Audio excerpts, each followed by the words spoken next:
Welcome to the Sci-Fi Center, the place to be, where comic books and wrestling collide magically. Movies, TV shows, and pop culture we share. Get ready to rock, we're here to take you there. From superheroes to aliens in outer space, we've got the latest news and reviews in our embrace. Turn on your screen, let the neon lights glow, take you back to the 80s. Let's rock and roll. Sci-Fi Center, where the legends come alive. Get ready to geek out, let your imagination fly. We're diving into the past with a touch of modern flair. Sci-Fi Center, the ultimate pop culture lair.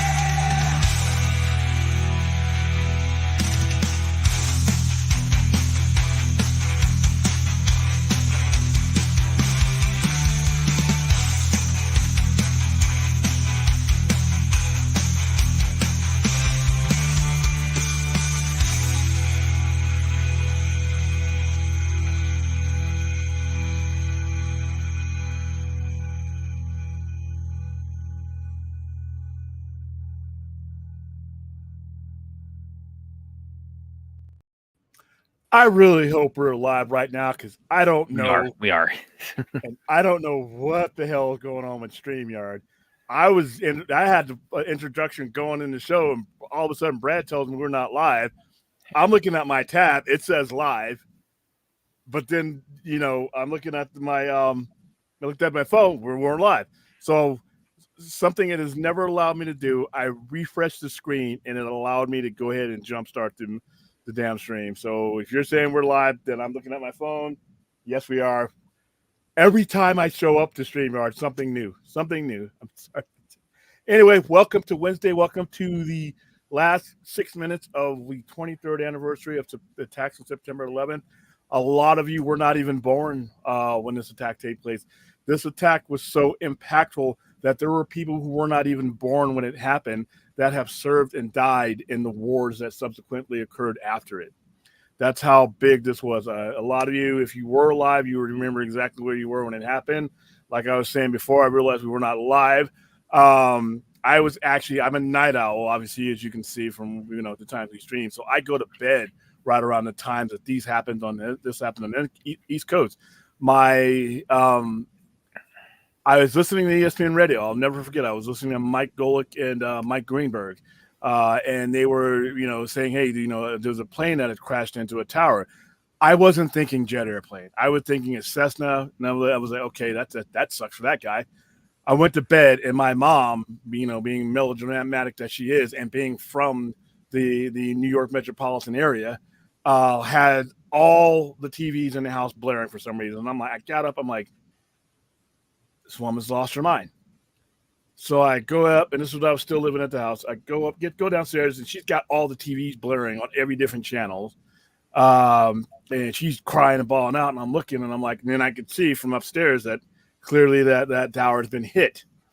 And both towers have been hit. And then I was dead tired because I had just gone to bed literally about 40 minutes earlier. Went back to sleep and woke up, and I came downstairs right as the first tower was collapsing. So I'll never forget that. That attack changed the world. Whether you were alive or aware of it or not, you are living in a world that was shaped by the terrorist attacks of September 11th. Now we all know what ended up happening to the perpetrator of that attack, Osama bin Laden, on May 1st, 2011. SEAL Team 6 paid him a visit, and it was the last visit he was ever going to get. SEAL Team 6 took him out in Pakistan, buried him out to sea, so there would be no, under Muslim customs, that there would be no monument for him. And that's it. But like I said, that attack changed the world.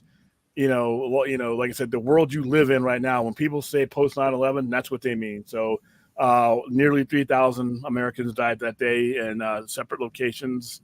Attacks. And like I said, if you were watching today, every year we commemorate it. It gets, like I said, a little bit further and further in history. But, just like World War II. World War II is 80 years ago.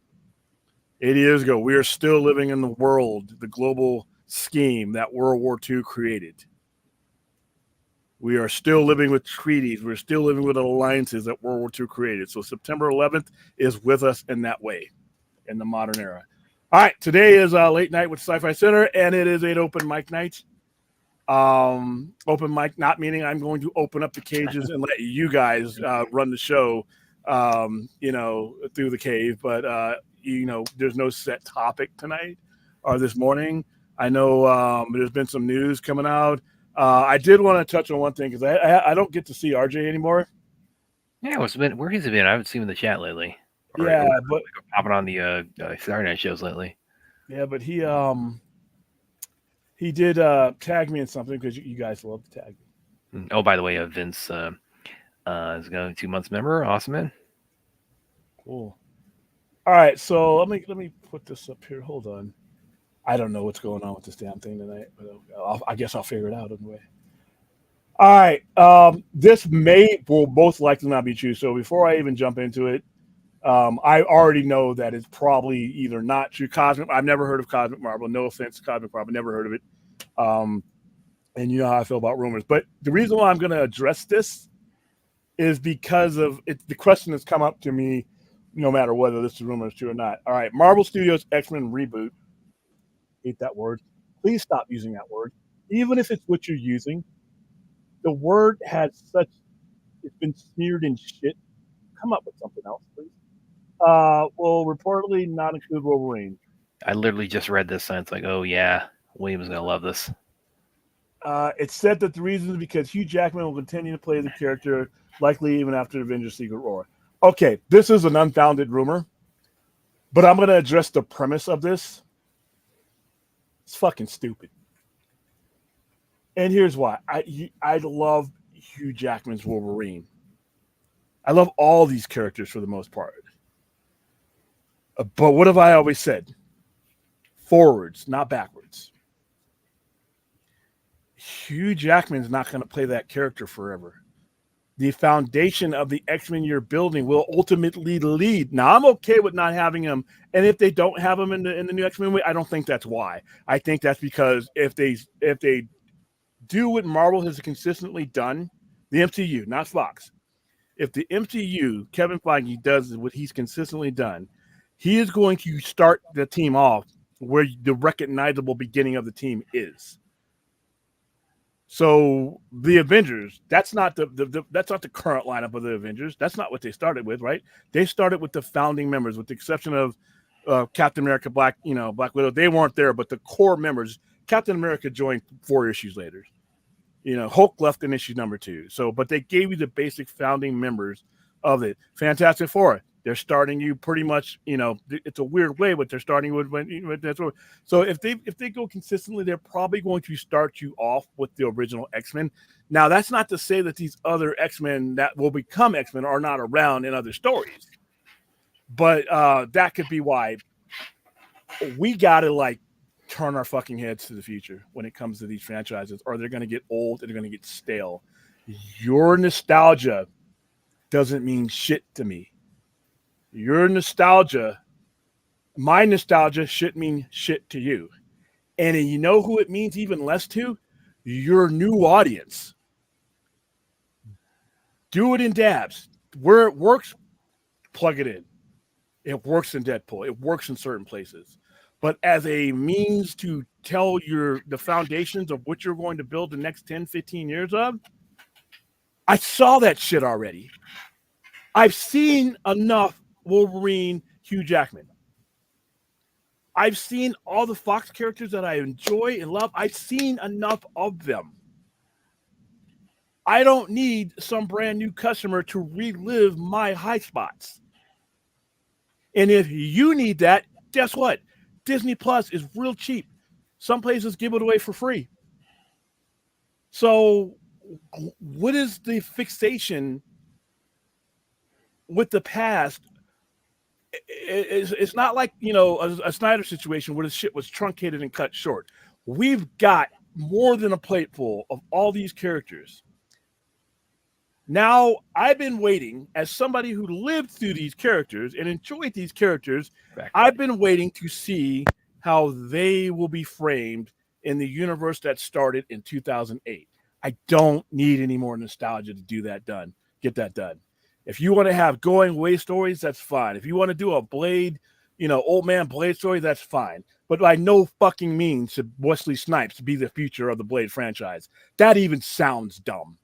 I think Wesley Snipes might even think that sounds dumb, even though he jokes about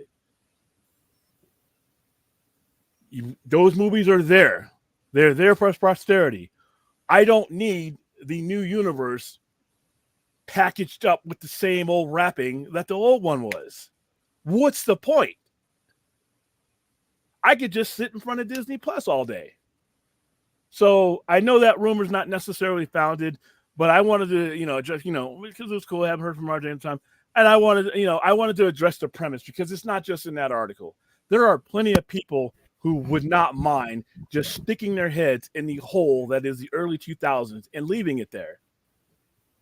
But the newsflash is, if we're not in the early 2000s anymore, we're in the mid 2020s. So why don't we act like it?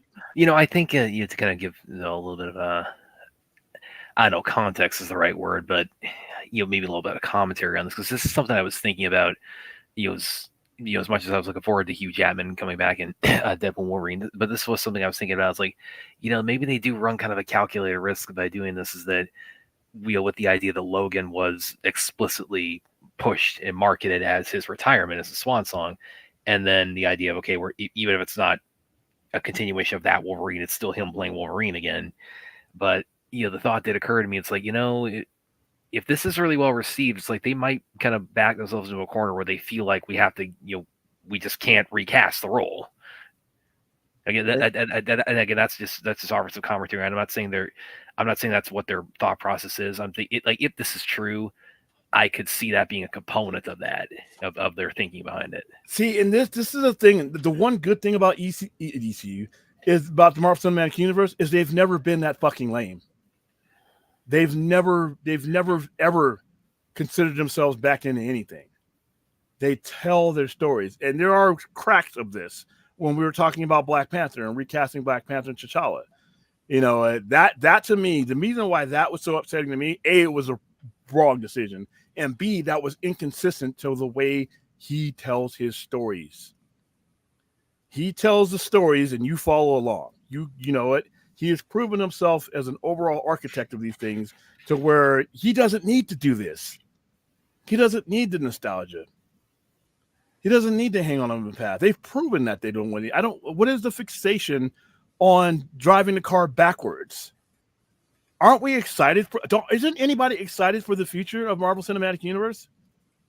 Will we just want to keep watching the same shit over and over again with the same people? And when those people get old, just fucking use digital to overlay their faces? What are we going to do? If we haven't prevented Hugh Jackson passes away anytime soon, what's going to happen? 50, 60 years ago, we're just going to overlay his face like Brandon Lee style on some other guy because we can't let go of that particular actor and that interpretation? That interpretation was in another universe. Deadpool is not even in the MCU. He's technically, I don't know where you could consider him at. You know, I'm pretty sure he'll have some crossover attempt, but that's literally, what are we doing here? I mean, you know, I hear people bellyaching, oh, we got something new and different, something, the same old thing. And then you didn't, what happens? You literally root for the same old thing. It's like talking out of both sides of their heads, man. I don't understand. But you know what? I personally hope that, listen, I don't mind seeing more of these characters as long as after Secret Wars is done. And what I did hear from multiple sources that are credible is that Secret Wars is the end of their multiverse. So after Secret Wars, they go forward with a consolidated universe, which is what I always thought they were going to do. You know, so some people ain't even going to be dead anymore. Like I rest assured that's how they're going to bring back T'Challa. Even though they shouldn't have had to do it that way, but Fun says William can't accept the movie. Listen. Listen. I'm calling it right now, guys. I mean, I am confident in seeing this. It's like I will Vegas bet on this. You will see Wesley Snipes' Blade again before you see Mahershala Ali's Blade ever. Well, you should. He should hand the torch to the new Blade. Mm-hmm. The past should hand the torch. That doesn't mean anything, though. That's not the future of Blade. That's utterly fucking ridiculous that that's even something that's being considered. We were joking about it, but when you start hearing serious people say it, I'm like, okay, I can't take you seriously anymore. That was fun. That was fun. You guys, some of these guys are like, one night stand. It was fun. Then you creep up on the girl, the second night, and she was, it was a thing. It was a thing, and that's it. It's over. It does not need to be, I don't wants that. I don't mind him saying goodbye, and that, that's cool. That's what I mean. Is what that's exactly how that should go. That's what I mean. Exactly, it's like you will see before, if by some miracle we actually do see Mahershala Ali's Blade, it will be after you see whatever swan song Wesley Snipes ends up doing.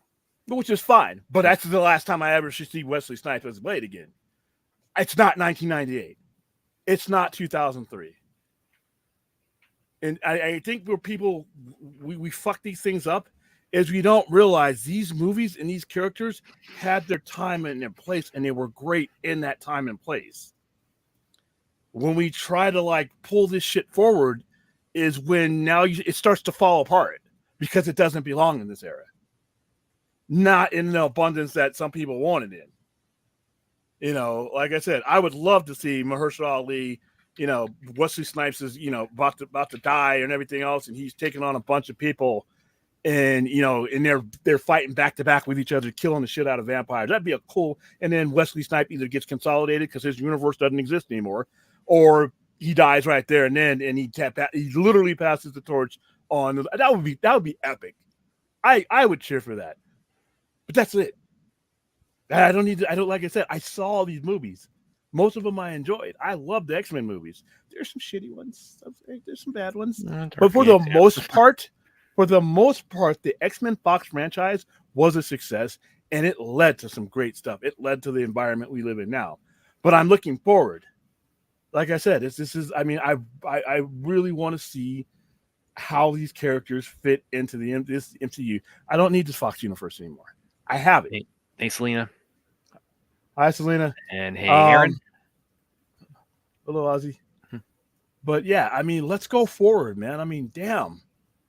We're not even old folks saying. We're not like in our 70s or 80s reminiscing about the old days, sitting on the front of the porch, man.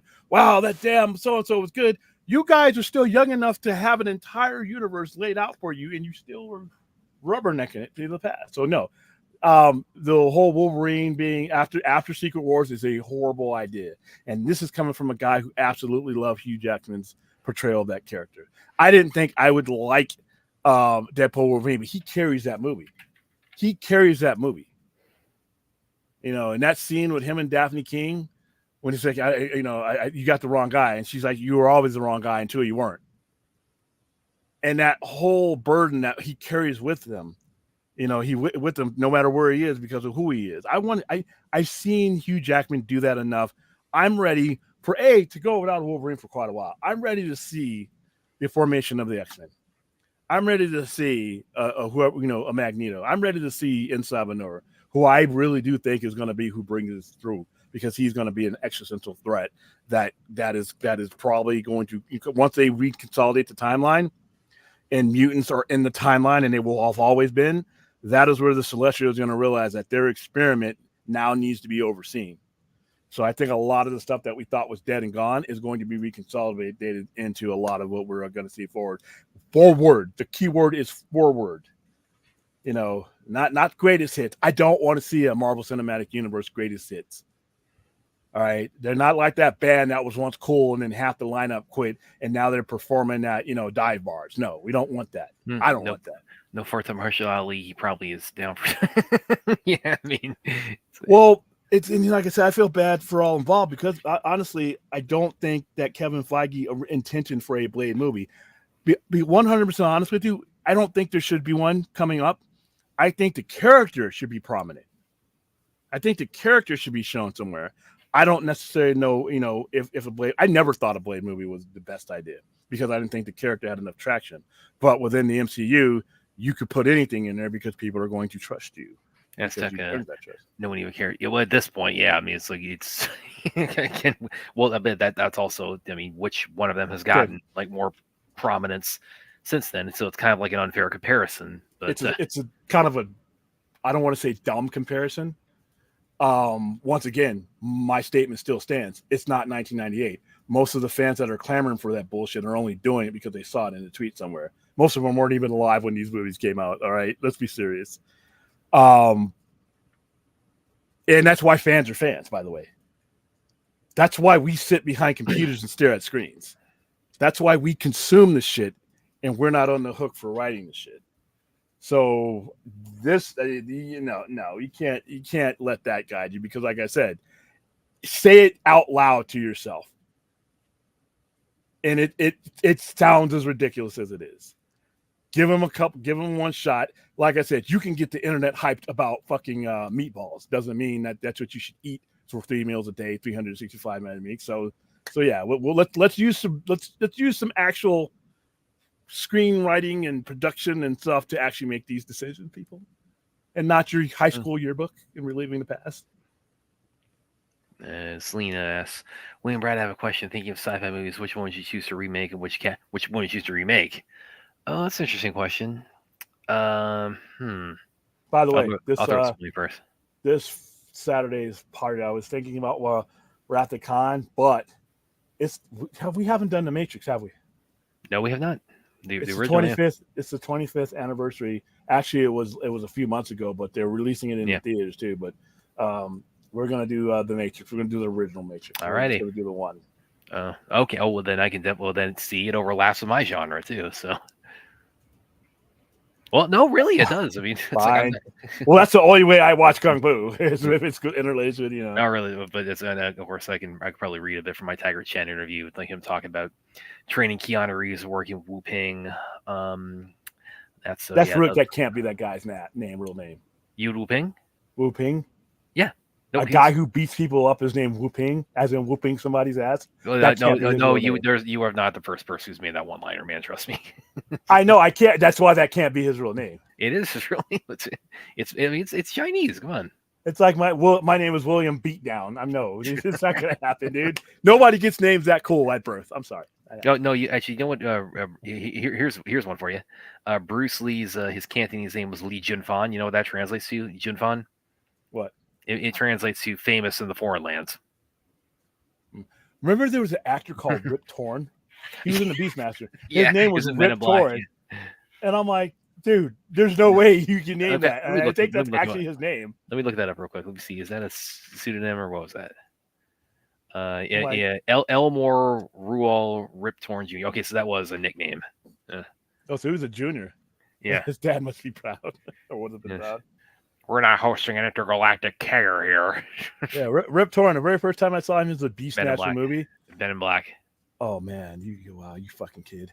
Beastmaster. He was the main villain in Beastmaster, which, by the way, is a guilty pleasure. I understand that it's basically semi Conan. It's semi Conan porn, and the late great Tanya Roberts.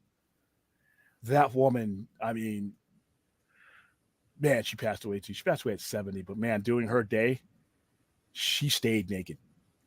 They made sure that you knew she was in the movie, and if you knew Tanya Roberts was in the movie, you knew you were getting some skin. Sheena, Queen of the Jungle, no reason. They just put it in there. And she was one of those back when guys would have posters on it. She was one of those ones, man.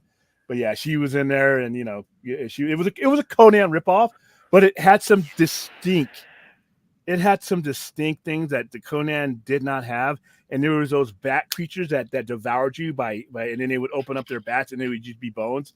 That creeped the shit out of me, man. That Beastmaster too. That's kind of that like in that day, and that's probably He-Man Masters of the Universe, because that's like taking him like out of its setting and putting him into modern day because they couldn't afford to give us what we're there for.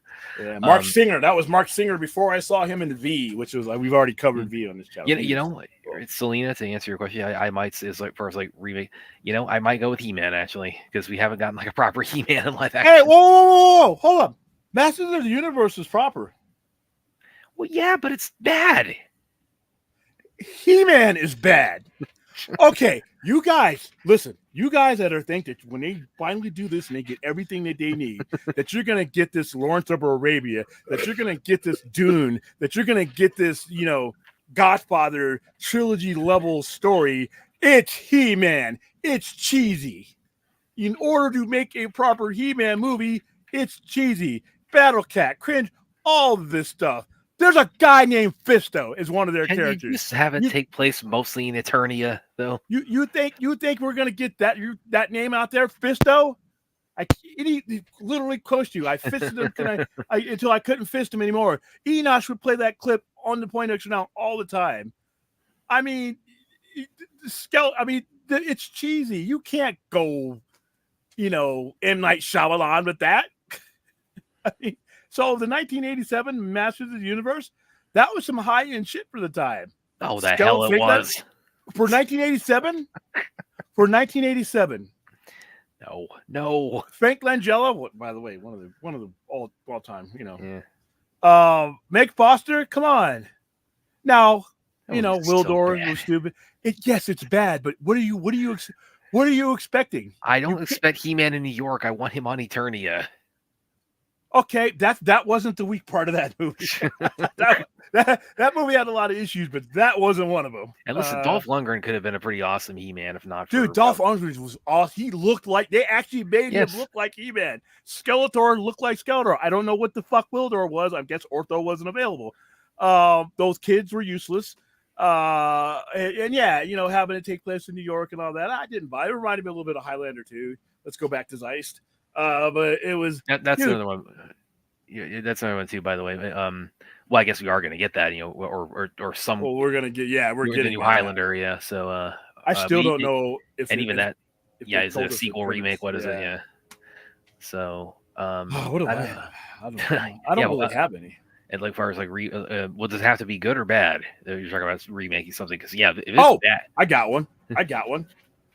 And I think this needs this could have happened under James Gunn while he was there. Howard the Duck. Yeah. Listen, I know Howard the Duck. People wrote him right Howard the Duck off as a joke character, and for the most part, he is. When he kind of wrote him off as a joke character too. He basically was a joke character. But the environment that surrounds Howard the Duck is not a joke. The Man Thing, Werewolf by, he hung with these characters. Howard Duck was his little swamp was the nexus of all realities. That's what was cool about Howard the Duck, because you were going to get to see all these other kick-ass characters that were being written. And they stole a lot of his stuff from a lot of different characters, but ended up getting sued for it. But yeah, I would remake Howard the Duck. And I would use that Howard the Duck that you saw at the end of Guardians of the Galaxy. I don't know why. I don't know why we haven't gotten Howard the Duck in something. I mean, dude, Thor Ragnarok and Thor Blood and Thunder, the only thing that was missing was Howard the Duck. I can't believe I'm actually saying it. The addition of Howard the Duck would have improved Love and Thunder. That's how bad that Not by much. It would have done something. So that my answer is Howard the Duck. I know. So let me think a little bit. Would it be He-Man or I don't know? Because dude, we need to do a watch party, Master of the Universe. You people need to understand. Don't let Brad's hate for that movie. That movie was, like I said, as kids in 1987, we were like, whoa, because the cartoon was. We as kids laughed at the ridiculousness of the cartoon. He-Man's run. I mean. That Skeletor running meme too. Skeletor running, we memed that before memes even existed. The cartoon was horrible. You don't recognize your son? You don't recognize Adam? I can't believe you were He-Man all this time. I'm like, you're a moron. Yeah, that's true. What about your sister? You got a sister? Just nobody. I mean, the coolest thing about the whole thing was Hordak. Because I remember when they presented the toys for the Hordak and his horde, they had him in shadows, and there was one. Remember the suction cup face guy? Yeah. he looked all gruesome and everything. Yeah. I mean, it was cool, man. And Hordak looked like a damn vampire from something. I'm like, Yeah. all right, we're about to get cool with some of these characters after 2 years of really awful. And like I said, us kids knew the cartoon was awful, but we didn't have much. But when we saw She-Ra, he sucked too. Remember the slime pit? The cool kick-ass. I got the slime pit. Yeah. You got the slime. Oh, and the commercials for the slime pit were like, oh, dude, the commercial for He-Man toys were better than the cartoon. The He-Man cartoon, I'm sorry, was awful, but we didn't have much in the 80s. What do we have? We just sat there and watched what you gave us, and we only had the 3 Pretty channels. much, yeah. So no, that He-Man, that 1980 thing was an improvement of oh my god. And it all ended the same way. Why do you think about this for a minute here, like as far as like choosing to remake a sci-fi movie? Because Sorceress, just hanging out in Castle Grayskull, useless. What do you guys got? What else got for us though? I have never seen this. This came out posthumously, didn't it? Yeah, it came out in 2000. By the way, celebrities, it's got to be a jet airplane, guys. It's got to be a jet airplane. Yeah. Nothing that has turbo fans on it. If I use it to cool my house, it can't fly my plane. So many celebrities have gone the way, and these are people with means.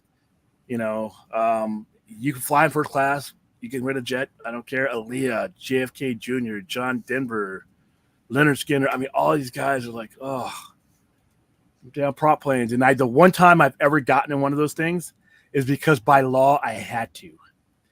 I was flying from Fort Sill, and because Fort Sill, Oklahoma, and you had to fly from Dallas Fort Worth airport to Fort Sill that didn't have an airport near to it, so you had to land. So it was like, dude, we had people on the plane throwing up and shit. Some of the people had never flown; they'd never left their town. They're on their way to join the army. They'd never left their own town. Granted that your first indoctrination into the army, you're on a plane that's shaking like. I'm like, oh my god! And I am not afraid to fly. I've flown. I've been flying since I was born, pretty much. And in the military, I flew everywhere. Thousands of miles. I am afraid to fly prop planes. I'm afraid to fly toys. All right. What basically constitute as a drone today, I don't think humans should be flying anything. If you don't look out your window and see jet engines, get the fuck off. Or don't get on. I'm sorry, because it's too late. Nope. Oh, this is I think because you're talking about like ones we would remake. This is one we kind of both suggested is Independence Day 2. Oh yeah. Make it good this time. Yeah. I would erase the existence, and I think everyone would be okay with it. Get Will Smith back as a general. Bring everybody back. Get Ernst back. What's his face back? Get Jeff Goldblum. Judd Hirsch. Which, by the way, go ahead. I guess Jeff Goldblum is going to live to be 1,000, so bring him back. And speaking of Judd Hirsch, who's very, okay. Here's before I saw Independence Day as a kid, there was this Halloween special, which I guess this is pertinent this time of year. In fact, I might recommend a watch party for this because you can definitely find it on YouTube. You can definitely find it on YouTube. It's called The Halloween That Almost Wasn't. It was like something you kind of saw on like the Disney Channel. They did in like the late 70s, and Judd Hirsch is Dracula in that. Judd Hirsch is he's a fucking rad Dracula in that. He's he's hilarious as Dracula. I think I might have seen this as a kid. Yeah, well, because I would recognize him as Taxi from Taxi. To me, he was Taxi. Yeah, this was like 77 when they came out, so I saw it. I was alive. Yeah, my it was one of those things my mom like recorded on the Disney Channel, like put on a tape of like stuff for us. We watched as kids. So yeah, Halloween That Almost Wasn't is he is one of my favorite Draculas of all time because he is hamming it up like you can't believe in that. Judd Hirsch is like he's really great, a great screen presence. I mean, not just in Independence Day, but really just anything he's in. He's one of my all-time favorite Draculas. So I would definitely, that's one of the answers I would give here is a Dracula and Halloween. The Halloween That Almost Wasn't. I'm gonna put the Wikipedia for it actually in the chat so you guys can kind of, if you haven't seen it, kind of find out what I'm talking about. I don't know, William, you got an answer to that? To what? To this? A favorite movie or TV Dracula? Favorite Dracula is gonna be Dracula. Francis Ford Coppola's Dracula. maybe I'm sure we're gonna get pulled into doing a watch party on this because I never got into that the Bram Stoker's Dracula. I love this Dracula. Oh, that was one that really because it doesn't that movie just doesn't make sense.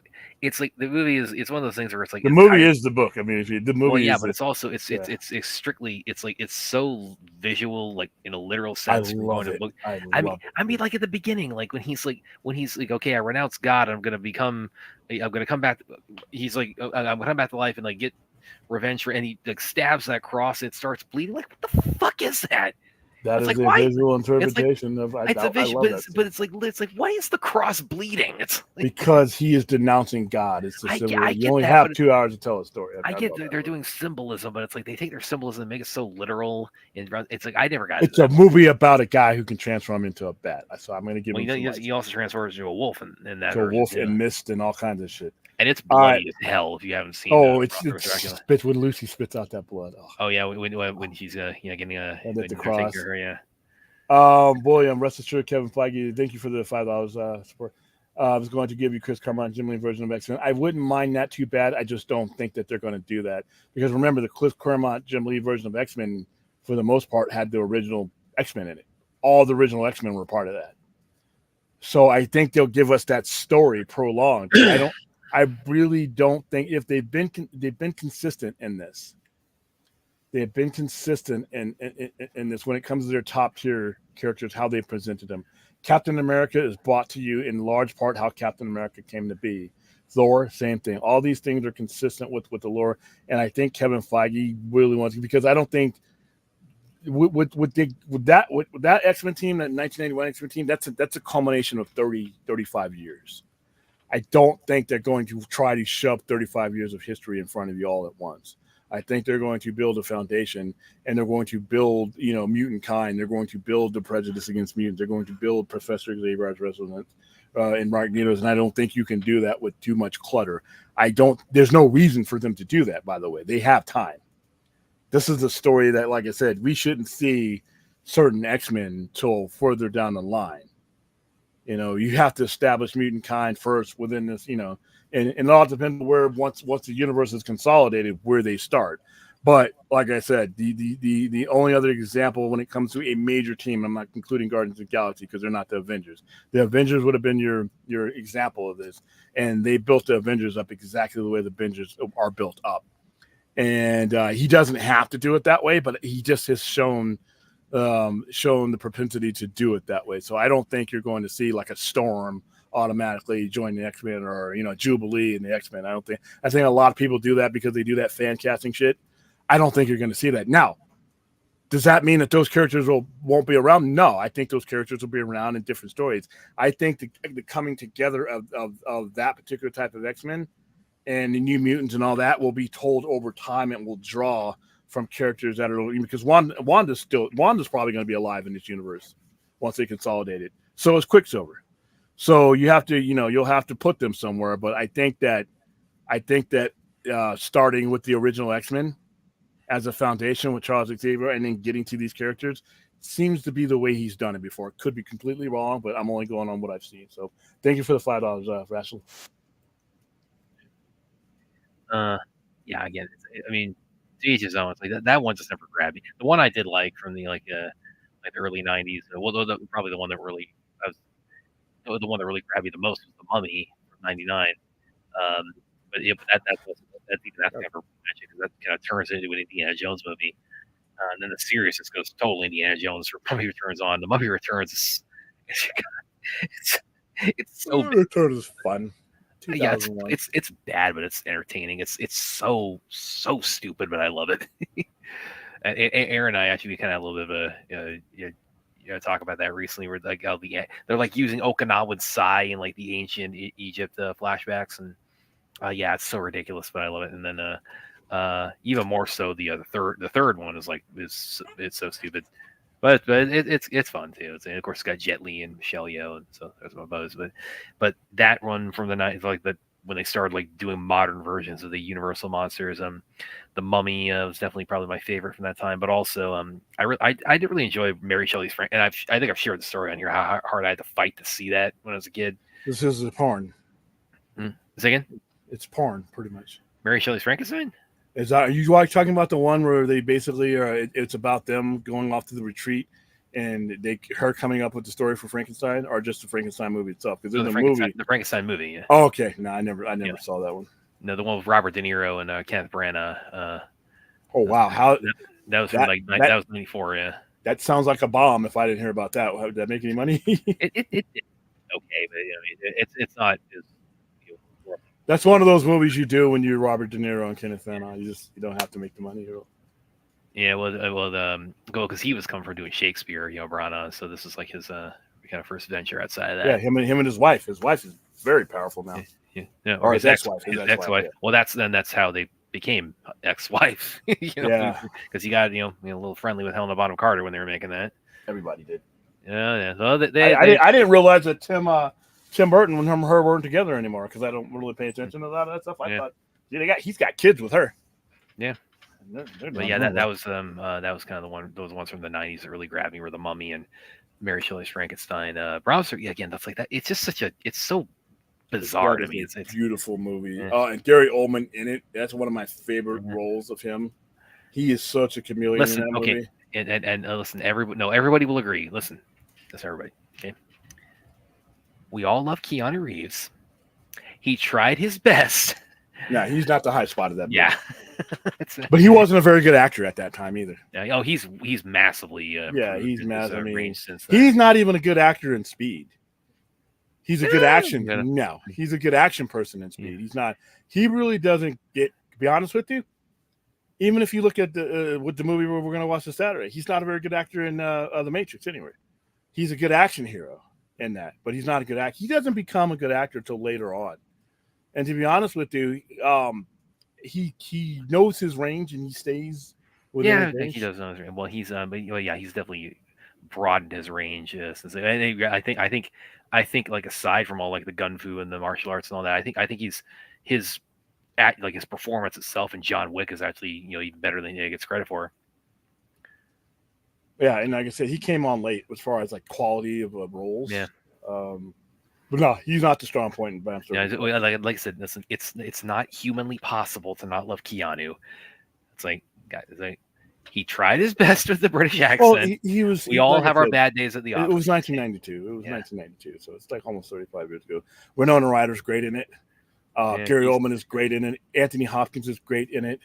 The girl who plays everybody. That movie to me is one of my favorite horror movies of all time. But everybody's different. I mean, done in Francis Ford Coppola style. You're watching a Francis Ford Coppola movie. Yeah, even though he had never done anything like that before. It to me, it felt on the stylistic of and the way the pacing is. If you watch any Godfather movie, you know that Francis Ford Coppola pacing, and it's really good because I could be sitting in a movie for 8 hours at Francis Ford Coppola, and he keets me there. So.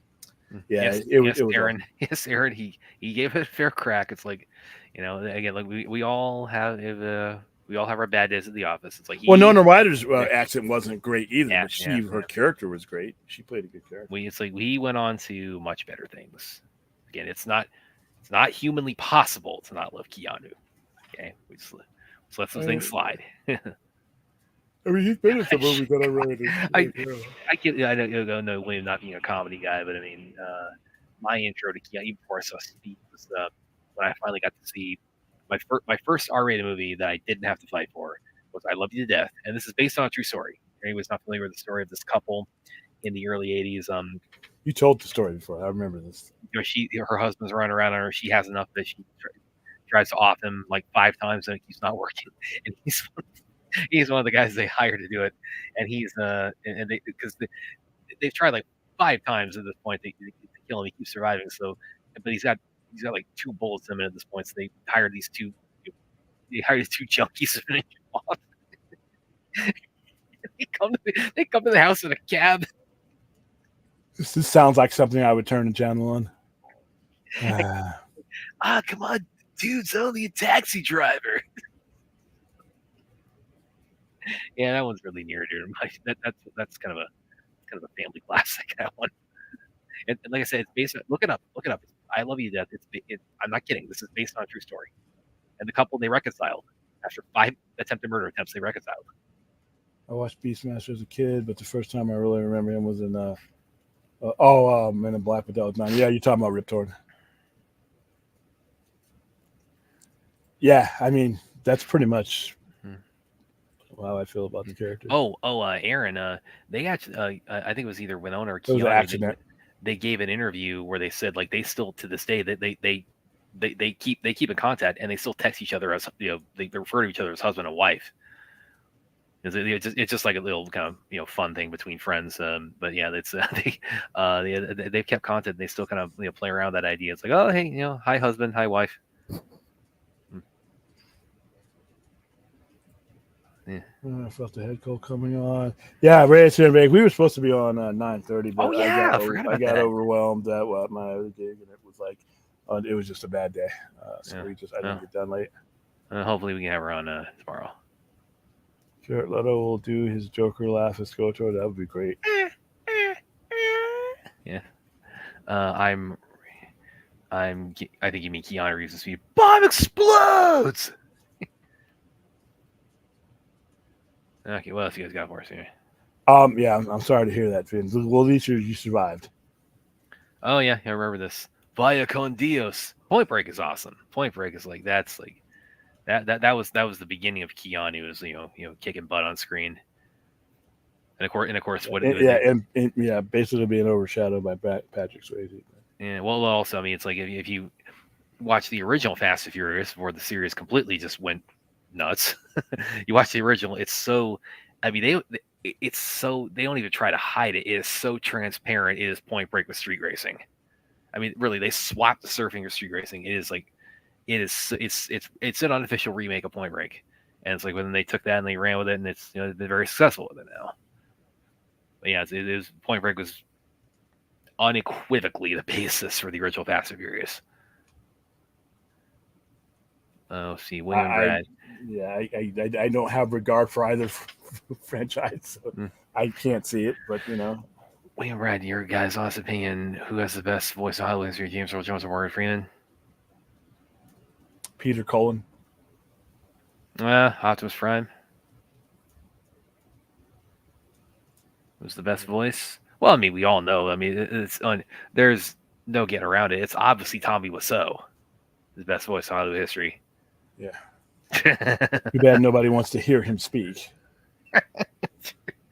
No, it's a loaded question. Like, especially because we're just coming off the passing of James Earl Jones.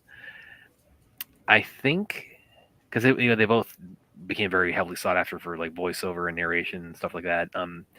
I think probably if I put a gun to my head, I probably would say James Earl Jones. His is probably still because he had that just unmistakably deep bass. So his is probably, and of course being associated with characters like Darth Vader. I think he's got like a little bit of an edge in terms of iconography of his voice. I think that's probably what I would say. Again, but they're both legendary voices. Yeah. Yeah, Shannon Sharp. Listen, he wasn't doing anything wrong. Shannon Sharp decided to get acquainted with his girlfriend consensually, but he was live. Yeah, you got to keep these. Live, you got to make sure these things are. You got to make sure the camera's not turned on, and that's. I know the camera. Well, the camera's on, but the phone was facing towards something else. Yeah. Listen, I don't even think it was an accident. Some people just brag. I mean, because the sound of it, I see Aaron posted it on thing. He was hitting it. I think he was letting all of us mouth breathers know that I'm Shannon Sharp. I still look like this.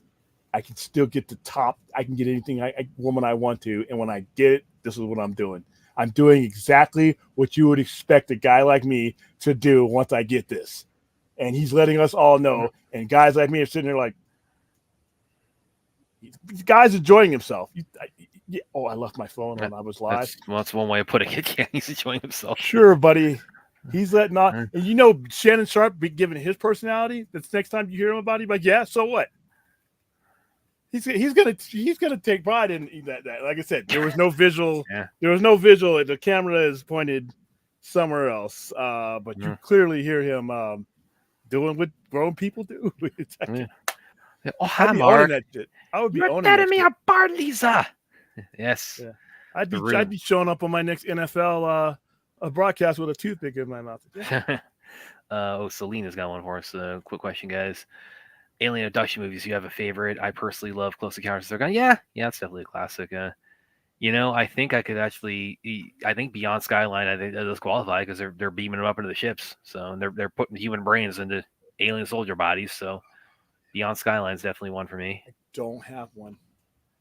I don't have one. I mean, I've never watched a lot of alien abduction movies. I mean, I guess Close Encounters of the Third Kind would be. That's really the only ones I've ever seen and actually thought of it as an alien abduction movie. You know what I mean? So yeah, wow, that's a tough one. Because it's cinematically, they tend to focus less on abduction, more on invasion. Attack and invasion and overcoming. Like Alien is technically an abduction movie because you're being taken somewhere, but it's not like they're studying you and all stuff. I mean, Fire in the Sky, I guess, was pretty decent, but based on the true story. But yeah, I've never been. I don't watch too many of those movies to really have a favorite, I guess. Yeah. Listen, Brad, do you know how many people make a joke all the time? The majority of Harris Ford characters seem amped up to 1,000. Do you think it's the same with Keanu? I think people make the same kind of jokes. He is the same guy. Whoa. Harrison Ford? No, Keanu Reeves. Whoa. I mean, that's him. He doesn't say, well, he doesn't say, well, it's John Wick. Whoa. He's always like, he's seeing you. Or I'm thinking I'm back. Bill and Ted. Whoa. By the way, one of the absolute worst, stupidest movies. Oh, come on, man. Bill and Ted is no. Put them in the Iron Maiden. Execute them. Bill and Ted is hilarious, man. Stupid. And then the raid. I agree. The raid. He's just throwing it out there because it's eventually going to leak. The raid, yes. It always. It's like our Godwin's law, but it's like that's but for something awesome stuff. I wouldn't say that. Okay, let me back that up then. Castlevania. I played that game. Well, but like that's what? Are you talking about anime? One, I think. Who is it who had this here? No, he's wanting to do watch parties. Well, and I think I mentioned this when we did the Akira watch party or around there, because like 94, 95, that's when the anime like first started kind of catching a hold or like going mainstream stateside, and they started showing a lot of it on Cartoon Network at that time, and they had this marathon. I remember this one summer, and they showed like three anime movies that are really highly regarded. One of them, I forget what one was. The other one was Twilight of the Cockroaches, and the third one was Vampire Hearts of D. And I got 10 minutes of Vampire. That scared the hell out of me. Don't watch Arata Joji. You'll have some problems. Yeah. Legend of the Overfiend. Yeah. Let's do Castlevania. We could just do the raid again.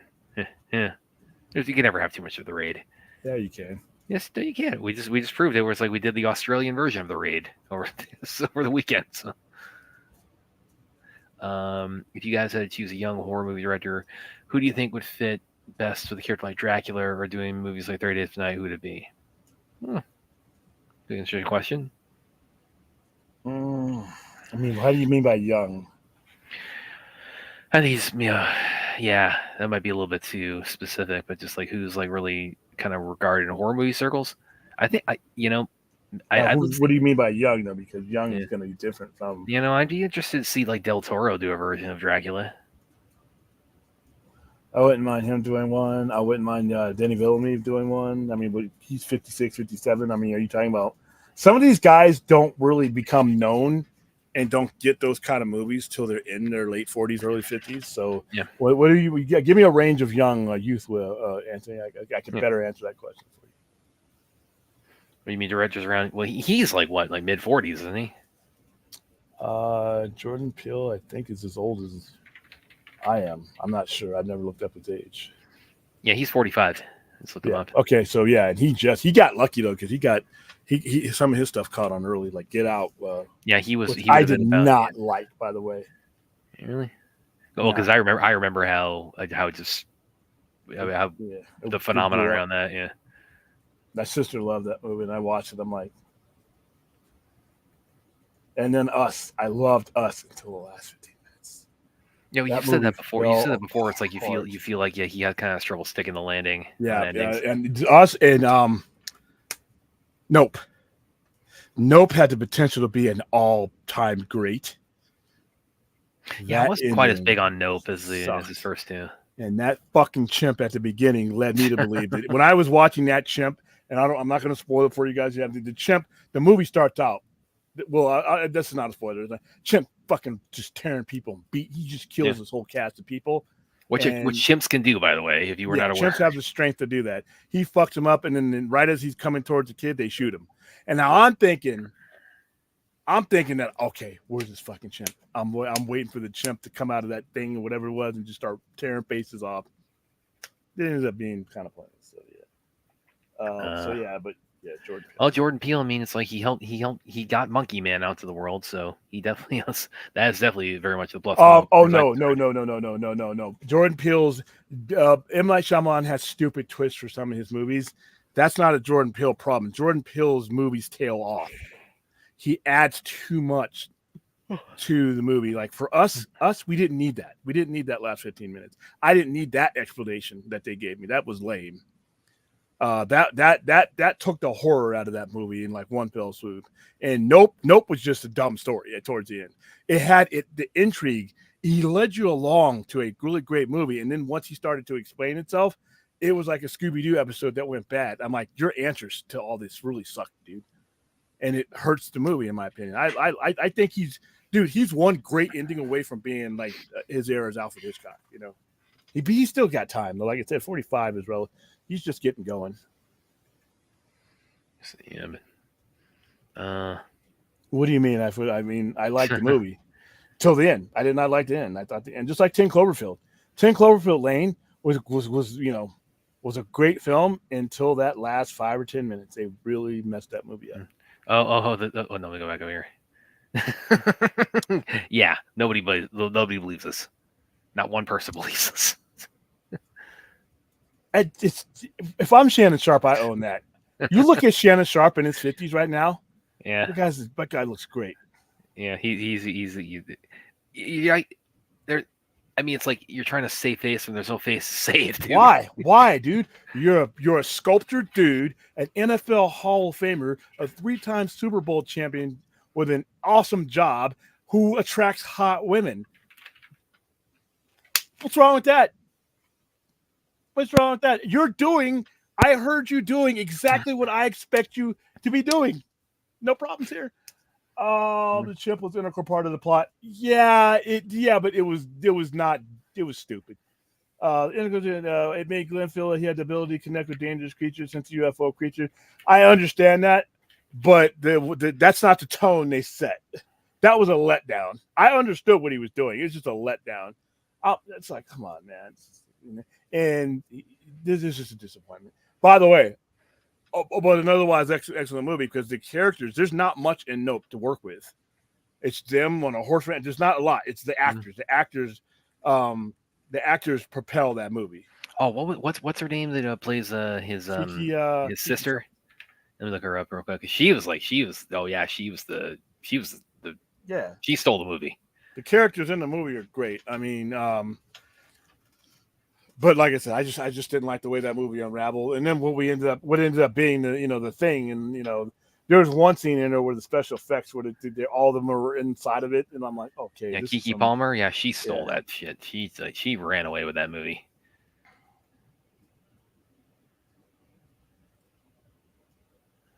For him to be able to go on a live stream the day after that happens, he doesn't give a fuck, dude. He does not give a fuck. He's letting all the people who aren't going to get his level of woman know, I'm Shannon Sharp. What do you think I'm going to do with my house? Again, I don't get it. It's like that's what I get. It's like this is like trying to save face when it's like this. There's no face to save.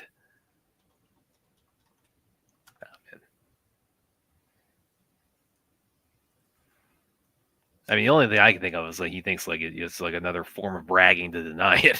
What's her name? Let's see. I mean, I can't. I mean, come on, man. Some of us have it. Some of us. Oh, okay. Yeah. All right. Listen.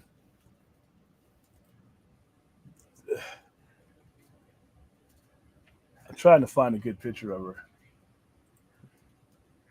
Okay, here we go. Just type his name in Forth. You'll find it pretty quick. What was he talking about? Forth's asking what Shannon Sharp do. Yeah, his phone came on during like Hey, an listen. evening. What is he supposed to be doing?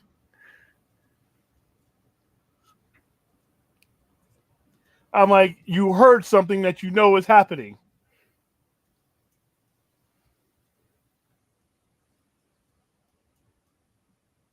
He's tall too. He's like 6'2", isn't he? He's 6'4". He's huge. Oh yeah, he's Look at enormous. her.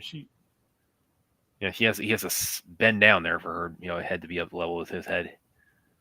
He's tall. He's bigger than me. He's bigger than William. Bigger than me. He's bigger than me. He's probably got he is like he'd make me look like a kid next to him. Yeah, I'm sorry. Accidental Shannon. All right. Benefit of the doubt. I have no proof that you just want to work the world. No. It's like the dudes at the gym that are flexing and like Shannon Sharp is the ACS right now. Are you there, Anthony? I know you're up late. Are you there? Yeah, and tell us how much you call bullshit on this excuse for it. Shannon Sharp ACS today. I mean, I'm like, come on, man. Well, going with something a little bit more family friendly now. What do you think of Key and Peele? Yeah, I can see it because they were hilarious on Mad TV. Have you ever watched Mad TV? I've watched it. Yeah, I used to watch it to see how bad they were going to get taken off the air. His Keegan-Michael Key, his my favorite character by far. This is Coach Hines. Coach Hines made that show for me. Coach Hines was Coach Hines was funny. I cannot laugh at that guy. What at the character or in anything he's done? He is not. I just have never found him funny. Fourth, yeah, that's what I would say. But if I'm Shannon, I'm like, yeah, maybe it was an accident, maybe it's not. Yeah. Well, on that note, hey Rhea, hello. Oh, look at the glow she's got. Wow, you look tired. You look like San Diego Comic-Con tired. Yeah. Sorry, I didn't realize that you dropped the link on Twitter. So yeah, I'm like an hour late. Oh yeah, because we couldn't meet up today because I was overwhelmed. I was like, I had my bag, I had your shirts and everything ready and your little hat. But I just so yeah, and Kim's was closed today, so there was additional no point of me going. Or they closed. I know they closed at 5. They closed for the whole day today. Oh, they might have been closed by the time I googled the hours. Oh yeah, because they close Tuesdays and Wednesdays. They close at 5 because they're pastors and they have Bible study on both those days. No, for sure. Trust me. When I'm there during the week and I have to figure out food, it's a tragedy. There's no other food options in the plaza. Not like once you eat Sister Kim's and you're you can't turn down burgers that good. Shut up, Brad. And you're No, I get that, but like there's literally nothing else. Okay, so I go from loaded fries to some other stuff.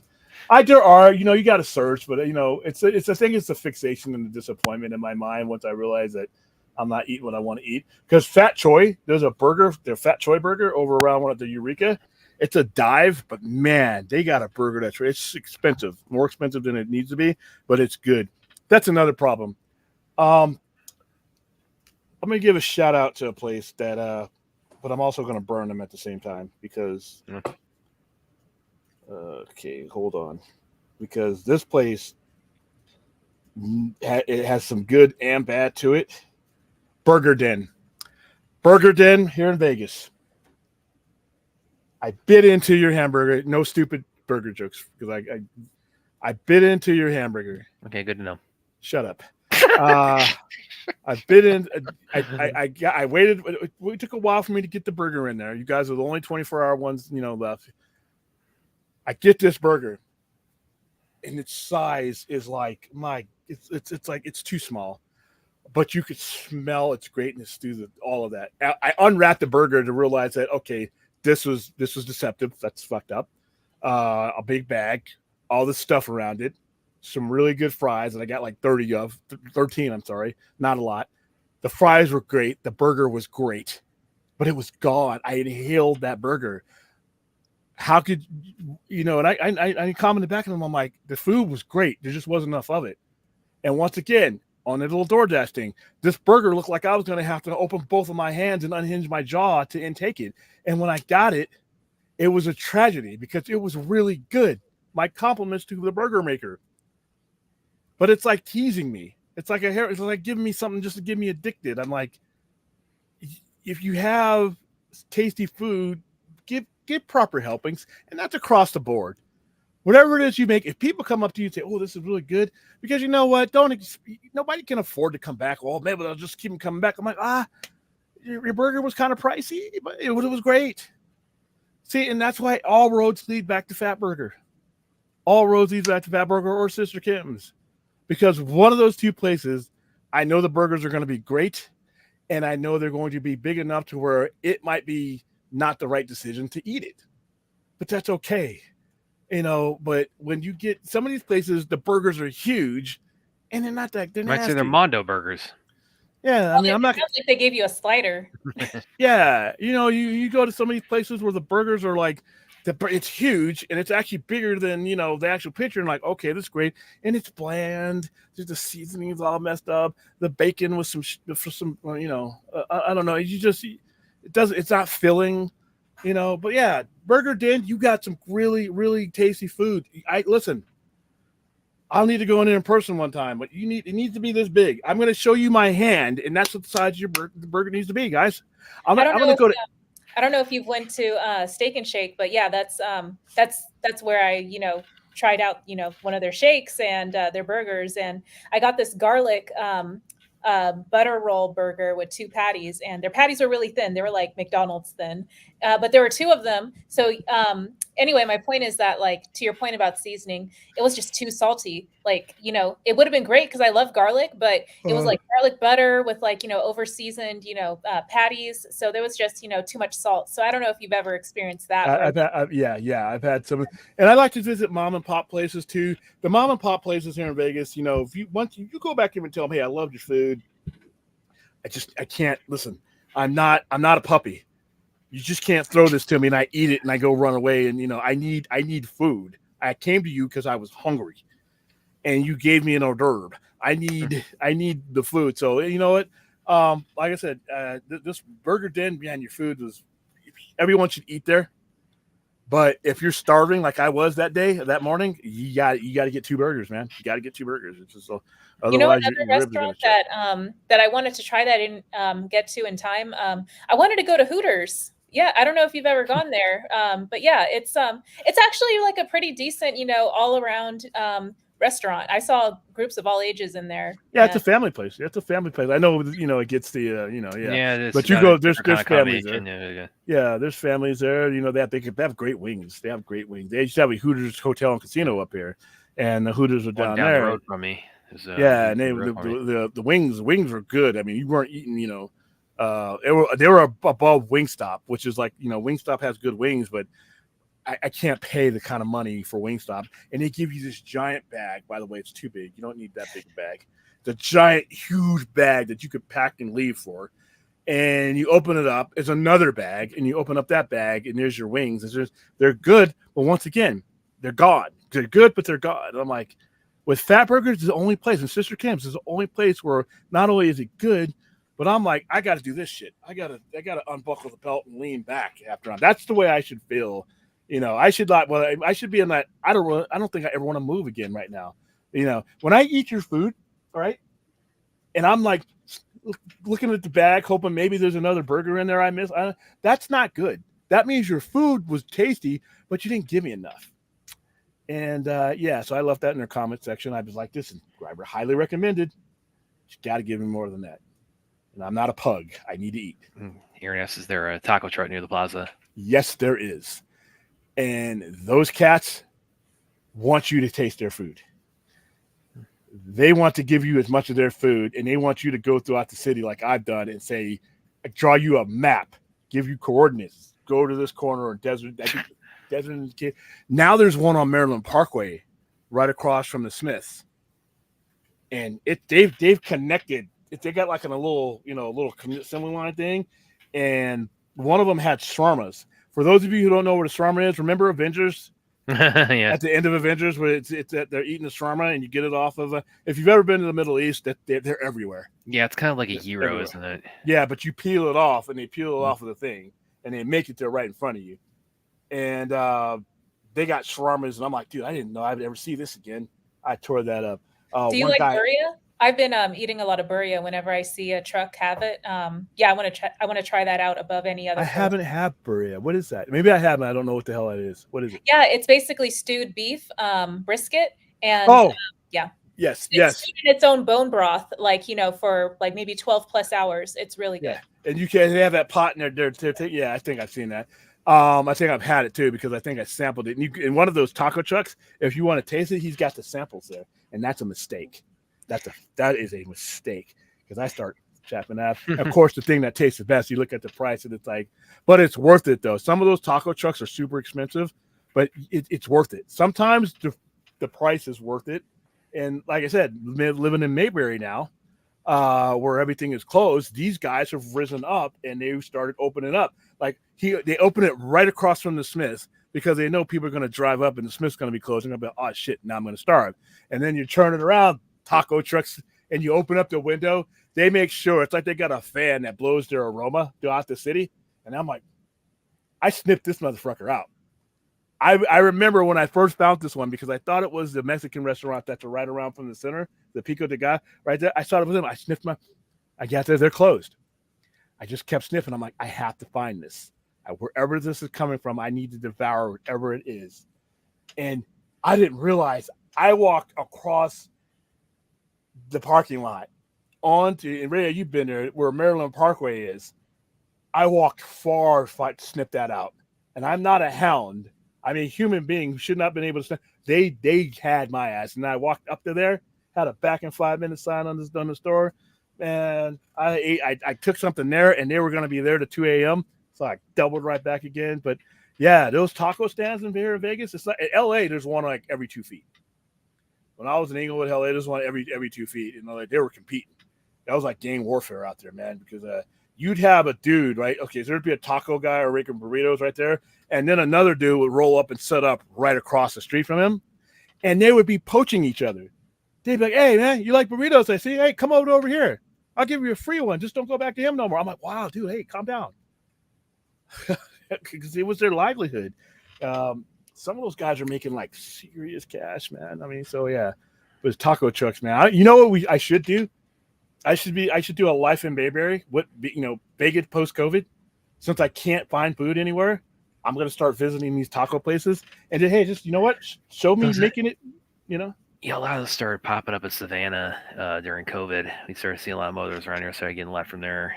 Doing during like their first like early months of COVID. They weren't necessarily like strictly taco trucks, but I mean they're just kind of like the same, sort of concept. I mean, somebody's selling burgers, sometimes they'd be selling tacos, sometimes what else do they have? What are those things? Tamales, man, tamales. Yeah. If you want a tamale, in some places, all you got to do is scream out, "I want a tamale." Somebody's coming with a fucking cart and they're gonna sell the tamales, dude, and they're good too.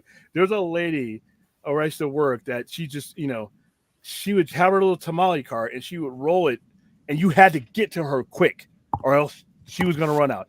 She cooked them in the morning and she rolled them out in the afternoon, and before she got to a certain point, everybody got her, and she'd be like, "Oh, no more tamales." I'm like, God damn it. So yeah, I'm a big cart guy. I'll eat food from those places. A lot of people won't. Oh, it's not sanitary. You know what? I've had food poisoning in 5-star places, so I've never gotten sick from a taco place or a taco stand, so I'm good there. Is that your keyboard, Ray? You have a woodpecker? Yeah, you got a woodpecker. Yeah, no, I was like, I don't know when I'm going to reply, and then I'm trying to reply to people in the chat. Yeah, like, the end of the chat. But Brad literally sounds like he's got a bird hacking at some wood. He's got a keyboard from literally when the Apple IIgs. You see it? Yeah. You see it? Yeah. That may have been the first keyboard. Dust that off too. It's permanently on there. It's permafrost. But hey, William, are you like sensitive to any foods like now, or have you ever been? Pineapple. I'm pretty sure there's some stuff I'm allergic to, but I'm greedy and I'll pretty much eat anything, so I don't care. What about like dairy? Like, do you get like a stomach ache if you eat too much cheese, or if you have like heavy creams, like half and half, or like too much 2% milk or something in like one of your frappes or I something? like whole milk. I like whole milk. My frappuccinos I have sugar free because that's what I lying to myself saying I'm being healthy here for a second. So I have my frappuccinos, but I also add 3 shots of espresso to it on a short day. You were there. I put enough espresso in my coffee to launch a fucking space shuttle because that's what I need. That's what I need sometimes. And like I said, the last time, like I said, when we were in San Diego, I went full on speedball it because I was so tired. My eyeballs felt like dry marbles just rolling around on sand. And I could see in you guys too when you were going on the streams, like you guys were. I was like, before she got there, I had downed 2 Trente fraps with 3 shots of espresso each at 3:00 in the morning, and that's the first time I actually had second thoughts because I'm walking back across this big bridge in San Diego, and I start locking up, and I'm like, okay, this has never happened before.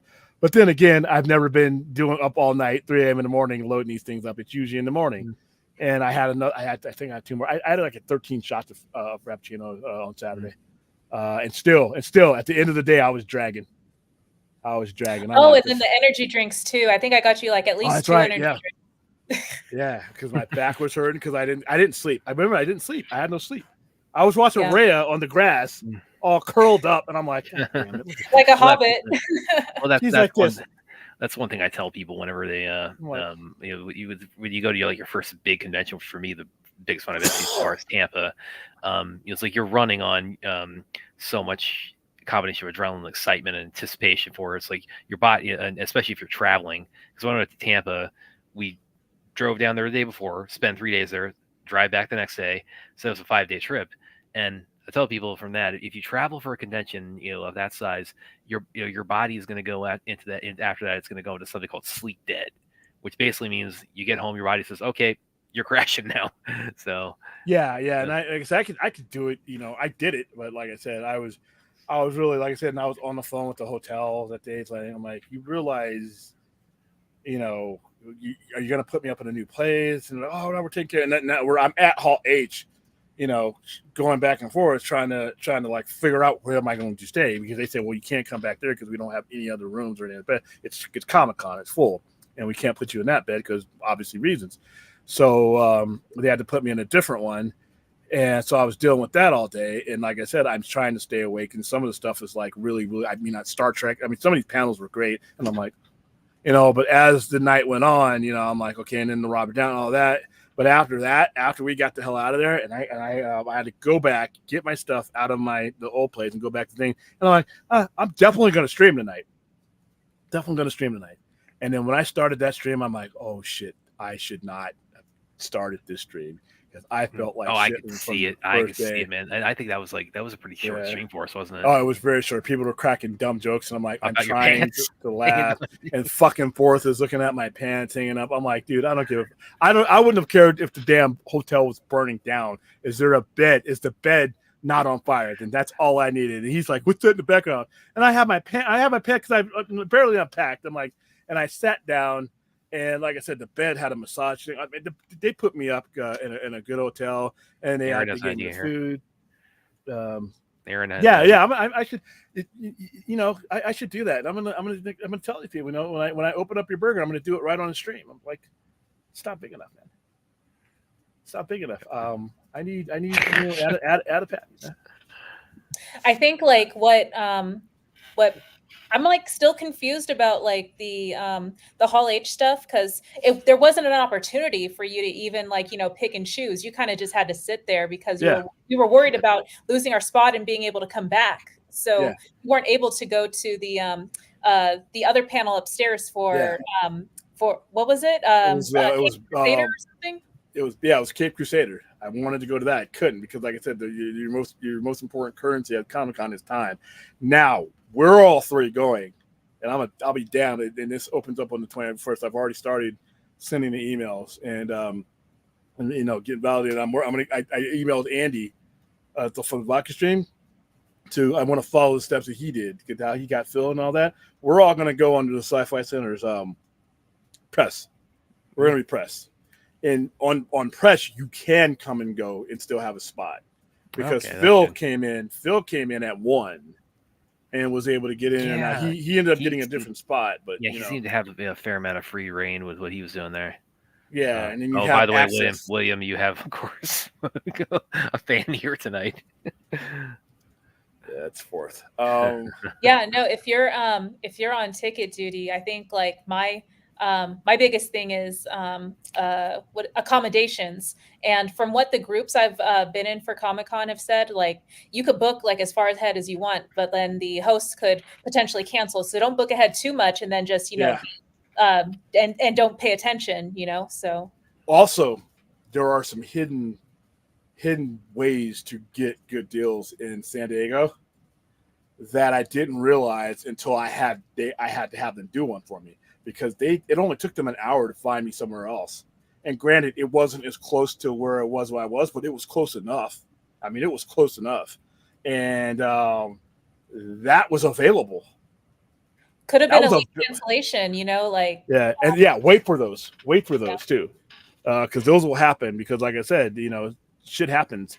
So yeah, I am going to. I really enjoyed this convention. I really enjoyed this convention. It was, like I said, disasters apart. It was. I still wouldn't have switched it out because we had a lot of fun. We were there for an historical moment. Like I said, the Robert Downey thing is still a buzz. That literally set the stage for a lot of things, and to be in the presence for that. Well, then next year was we're going to cool. go there and like have Brent Foster on the stage of Hall H announce live advertising too. So that's even more imperative for us to get there. yeah, I'm excited. How long did you wait to get that out? Go ahead, Ray, because that was meaningless. Yeah, I'm excited for next year. Now that I kind of have a rough idea of what to expect and how to, prep, especially for that line outside. Like now I know for sure, like, okay, we'll get, some chairs and definitely some umbrellas. We're not doing that. We're not doing that next year. Oh, right. No, Phil was doing yeah. it because he was giving us. He was Phil doing hooked us up. Yeah. Phil's an MVP. Chris, yeah, it'll be this year. Phil, if you're watching, I've already told Phil. I've already thanked him enough. I mean, I made sure I bought him as much as I could. If stuff, hey, you want popcorn, whatever thing, I would have got his bucket that day if they would have had one there for him. And but it would yeah, have been like Phil, one of these new fancy buckets, probably. Yeah, Phil already had his spot, so he didn't have to do that. He just happened to be around the area. He lined up for us, so that's going to be all of us next year. We're not. Yeah, they should be on the main channel, aren't they? Mm-hmm. Go to the Sci-Fi Center's website and just click on videos, and they're really quality done too. So thanks, friends. But yeah, and that sunburn as well. I got sunburn for a bit. I think I still have like a tan or something. Like it's hard to tell, but yeah, it's over a month ago. Yeah, no, yeah. damn. And Phil got really bad sunburn, like on Get the raccoon, yeah. too. Yeah, it was a mess, but yeah, he's a big homie because like he didn't have to be there, so. Yeah, and he got but next year that's going to be us. We are not doing that line. If I have anything to say about it, we're pressed. We're on a press. Going to have a badge with my name on it. Inside story. Don't ask. But that night. Oh, right. Yeah. Oh, I was going to be like, we waited that whole time, and basically what it was is we got in with vendor passes, and the name doesn't matter anything. But what these guys decided to do, because I had gotten original ones, and that didn't have my name on it. I'm like, I want access to things. I didn't want to be, badge checked and all that. So we went a different route, and even that one didn't have it. It has Brian's name on it. So Brian. That literally is the name was on it, right? So we had waited this entire time in this Hall H line, right? And all of a sudden, a board starts buzzing around. They're going to be checking this and checking that, checking that. And I'm like, well, but this is obviously not me, but it's legitimate. The guy who gave it to me is your vendor, and we're all calling him like, hey, we might have some issues. Can you stay by the phone? And he's like, yeah. So Larry was like, it's not going to be a problem. I'm like, and I'm resigned to like, okay, I'm coming up with backup plans. I'm not being too negative, but I'm like, okay, if I can't do this, I got to be able to do this. I got to be somewhere at this con, because if I'm not at Hall H, I got to be somewhere else. And finally, they get up to us, right? This girl she was ready to be done with this whole thing. She's like, okay, good. They flashed the light for 2 seconds. I had my ID out. I had the badge. I'm ready for a whole bunch of problems. 2 seconds gone. Rhea is like, she's getting her, and the girl's like walking on, just check her. 2 seconds later, check her. We're gone. We're literally on our way down the thing. And I'm like, I thought that was going to be a much bigger problem. And it ended up not being one.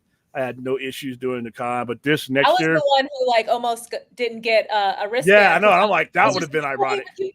I'm gonna have my ID, but just wait, please. And she's Yeah, like, they're like, this girl doesn't have her ID. and then that girl was like, she was done. You know, when you look at people in the face and they have that done look in their face, that girl, even in the dark, she had the done look. I'm done. Just get them in, because they hadn't done that before like that. So, but next year we're gonna avoid that. We're gonna avoid that. We're gonna be filled next year. Because we're gonna. It was an adventure, but it's not one that I don't necessarily, because like I said, I missed out on the alien thing. Because it would, the alien, and I saw all these people walking out. They all had face huggers. I'm like, I'm trying to buy them off of people. I'm like, hey, you don't need it. You got like 3 face huggers, dude. Let me have one. Because if for the alien screening in Hall H, they got a face hugger mask, and they were kind of cool. And nobody would sell them there. I'm like, all right. Now they're on eBay for like $30. Is there any kind of like, way in advance, it's almost a full year, but You is have there to any start thinking about that. any kind of indication of like what some of like the big sort of players, or what might be kind of the main sort of event showcase there? And I expect everybody to be there next year. I expect James Gunn to be there next year. I expect and by the way, even though his movie will have already been out, but he should be there promoting. You mean like, what day to really like, no, we have to, this is the most important day. Definitely Saturday. I'm talking about just like, as far as like what's to be showcased. And interesting, isn't that also because they had this year with Deadpool, Wolverine, and that's also going to be opening weekend for Fantastic Four next year, isn't it? Uh-huh. Okay, so this is twice in a row now. They're like having like a big Marvel blockbuster like opening Comic-Con weekend. So that's we'll probably be going to see it at that same theater that we went way the fuck out and then had to go to subterranean levels to get to. Oh, that's like an old school, man. It's so crazy. And then Superman comes out like the same day, like 2 weeks prior. 2 weeks before. Yeah. So you'll have Jurassic Park and Superman will already be out. So James Gunn will probably be there. I assume he'll be there prepping for whatever's coming next and making announcements for whatever's coming next. So Hall H should be pretty loaded next year. It was loaded this year, but I think Hall H is going to be pretty. So I think it's going to be important that the only regret I have about this year's Comic-Con, like I said, I couldn't be everywhere at once. It's just a matter of fact, just couldn't be everywhere at once. There's just too many cool things going on at once that you have to make a sacrifice. With the press passes, I think we're going to be able to meet. We're going to be able to do a lot of different things and still be there when we need to be there. We won't have to sit at Hall H the whole day. You know what I mean? So if you don't want to watch, like there's some stuff in the middle that I didn't necessarily need, but I didn't want to give up my spot because we got really good seats. But the press people, like the other hall events where we're still, waiting in line with the other folks, the general, audience folks. So those are the ones that like, even with the press pass, we're still, lucky enough to get in if there's enough seats. The press people they put you in a different spot. You're like when they're rocking on the stage, you're like stage side. You're in what's called a cage. So, and you're like literally, so you have so that way you can get good pictures. And Phil was, showing some of the stuff that he had there. So that's going to be cool to be into that. So we can pick and choose where we want to be. If you don't want to be at this panel, but you want to be at this panel, you want to be at a panel upstairs. So under the press and Brad, you got a year, man. This is the last 2 times I sprung it on you within like too short of time. Yeah, you got time. And also press pass is definitely very advantageous for something. And I'm working on that now. I'm not waiting until we're starting September 21st. And like getting actual tickets. I mean, you like have to hunch over your keyboard for like 4 months before. And then you got to enter the lottery, and then or there's other ways to do it, but it can get crazy. But like I said, I want that press pass because that access allows us to. Like I said, maybe I don't want to spend all 13 hours in Hall H. Maybe I want to go up to the Batman whatever panel. Because like I said, the only if I'm going there like as a patron, the only way I would consider like doing anything Hall H is like I'm going as a group and we that's kind of how we did it. And we rotate shifts, going in there because it's like literally your choice is like I'm choosing between the convention or I'm choosing between Hall H. And in some cases, sleep in mind. You want to tear your body up. Like I said, I came back from that convention just beat. And then I had Star Trek the next week. So it was like, I got up, but it was fun. It was fun. I'm glad we did it. I'm glad, like I said, next year will be the third year in a row. I've gone before, but I'd stayed away. For but the last 2 years have been fun. The first year was a feeling out process. This last year was actually having fun, going to the movies, and it sounds like the environment is going to be exactly the same next year because you'll have FF and Superman out. So hopefully, Well, I mean, maybe so it'll still be, I'm sure there'll still be plenty of fan, discourse around it all. they're gonna have to deal with it though. There's just no way. There's no way There's no way around it. There's just no way around it. Hopefully, his product is good enough to shift the attention from how we got the product to the actual product. Yeah, well, and I was actually telling William earlier. I didn't know if he wanted to focus too much on it, but I because we talk about the company just being in complete turmoil. Oh yeah. I saw your post at the $6.76. Which it's like because the article I wrote recently about sell Snyderverse is looking like a great idea now. At the time I wrote that, the stock was at 696. Right now it's at 694. And because you can go, it'll show you the trend on on Google saying, oh, here's how it's fluctuated from day to day. And at one point today it was 679, which that's the lowest I've seen it get. So this company is just it's like the three pigs making the house of straw. So Brad, are you basically admitting that your article lowered the stock of? It's interesting you mentioned that because that day and the one I had, the other one I had that we were talking about recently where I said we're talking about here's why people are still not moving on from it. I saw that they got shared. Well, and when I do a lot of those these days now, I mean, I'll wake up to people tagging me and DMing me saying, "Oh man, this is thank you. You're saying what we're thinking with this," and I appreciate everybody's response to that so much. Both of those times when those features I did went up, the hashtags trended. I'm gonna go ahead and take credit for that. I'm gonna go say it's I think maybe I had something to do with that day. So. The stock maybe not so much, but if I were that powerful, I mean, it's if I then well, if we had that much impression, we would have what we wanted already. Yeah. That's what I need Snyder fans to understand that. And I need other people that always come after us is that if we had that kind of pull, we'd have the shit that we wanted. So we wouldn't be having these conversations if we had that kind of voice, and we would be done with it already, because at very least we would have had at least a wrap up, and that's it. But like I said, I still think that we are still a significantly small portion of the overall fandom, that we just don't have that leverage yet. We can get the conversation started, which is so weird because it's one day will be it will be a microscopic sliver of the fandom that's not worth caring to. The next day they'll say it's oh, you guys, all your shit is the reason why everything's bombing. So it's okay, which one is it? That's because that's from a perspective of a shithead. Yeah. That's those guys usually coming up with a non-mathematical excuse, because in reality, the internet push is not as big as a lot of people like to think it is, because everyone uses the internet, but there are certain degrees of using the internet. Some people get on the internet, they watch some videos, they watch a documentary, they watch some highlights and and then they get off. They leave their phones on in opportune moments. Yeah, they have sex with their girlfriends, but for the vast majority of the population is not like us. So we can't make a film bomb. I think if you combine every Snyder fan out there, I don't know if we can. Well, not just us. I mean, it's any individual fandom, because you say, when you talk about caring to the diehards or the hardcores, not just within DC fans or Snyder fans, any group, it's the 3%ers. Yeah, exactly. So it's you take us out. I mean, not to say they don't. You still should be trying to get our money from us, but it's not.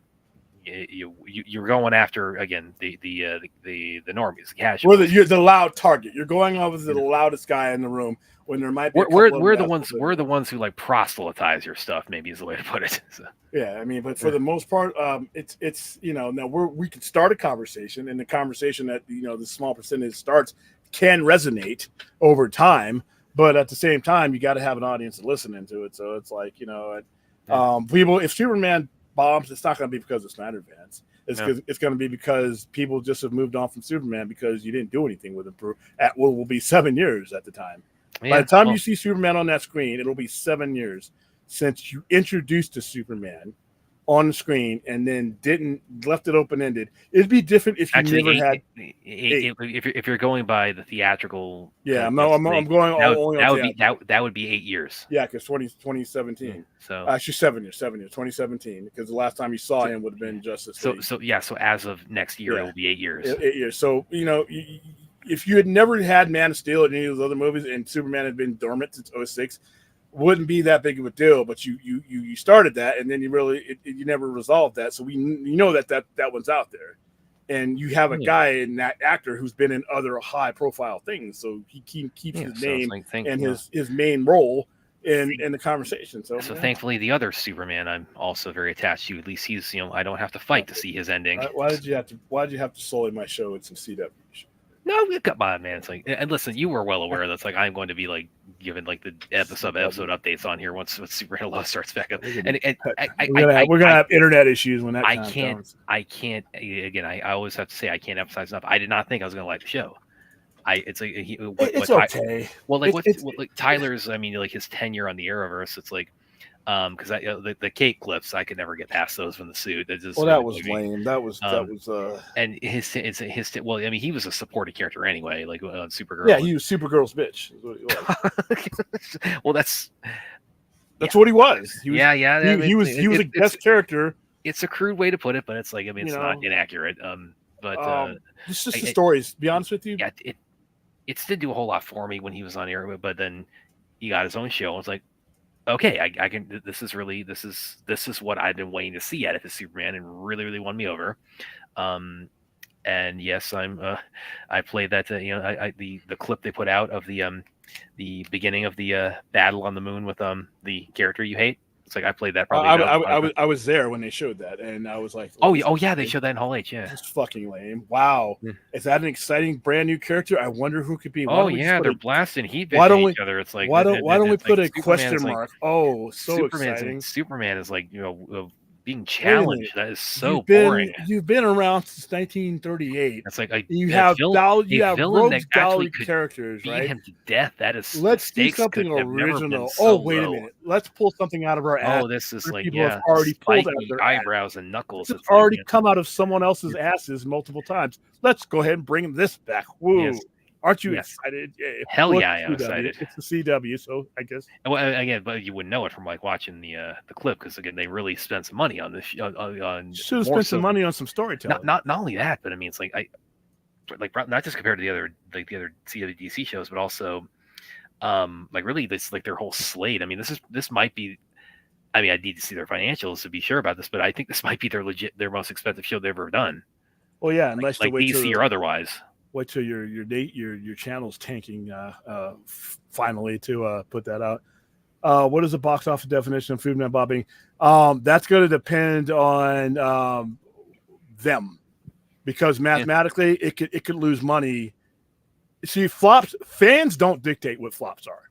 Fans are full of shit when it comes to flops. So our definition of a flop really doesn't matter, because here's a scenario. It's how much do they spend? How much do they make? And not even that. Yeah. They lose $50 million on this, huh? But they put out something that is a foundation, that is a solid foundation, that the fans who do see it spread goodwill about. The critics, who seem to still matter these days in some circles, put it out there as good.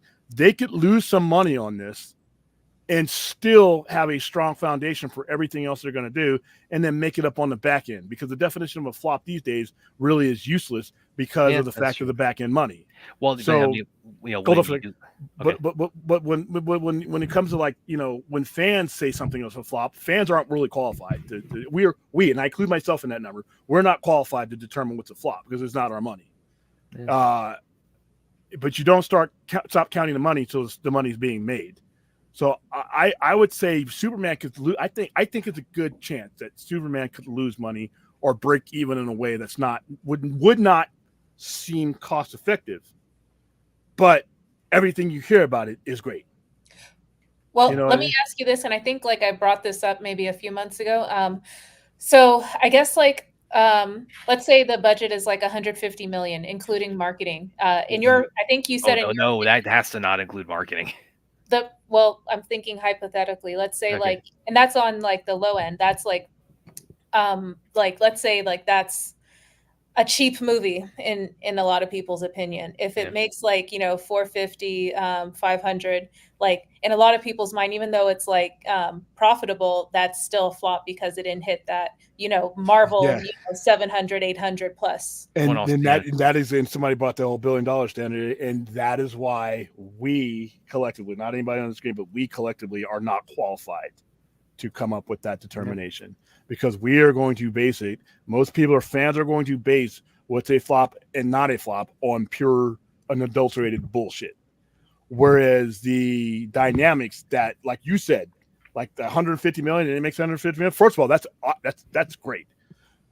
Because you took a franchise and you took a company that is not, the perception is not good right now, and you doubled, almost tripled your money. That's good. And if you get good word of mouth, and if you get that's a hit. Now there will be people that out there that said, well, it didn't make this and that. They are not qualified. Everybody has a right to an opinion. Doesn't mean it's a qualified opinion that's going to mean shit, because the $1 billion club pretty much came from unqualified execs, all of whom are gone, and boneheaded fans. Well, and like to tack onto that too, like I mean, probably the kind of the fly in the ointment for a lot of that too, as far as whether or not it gets labeled, or anything gets labeled a flop with the studio really right now, is David Zaslav, because I He mean, might not even be there. well, that's true too. But if he's not there, then of course that suggests like, okay, now the whole studio is getting overhauled again. So Okay, I think Vince, so one more thing I wanted to add before I forget.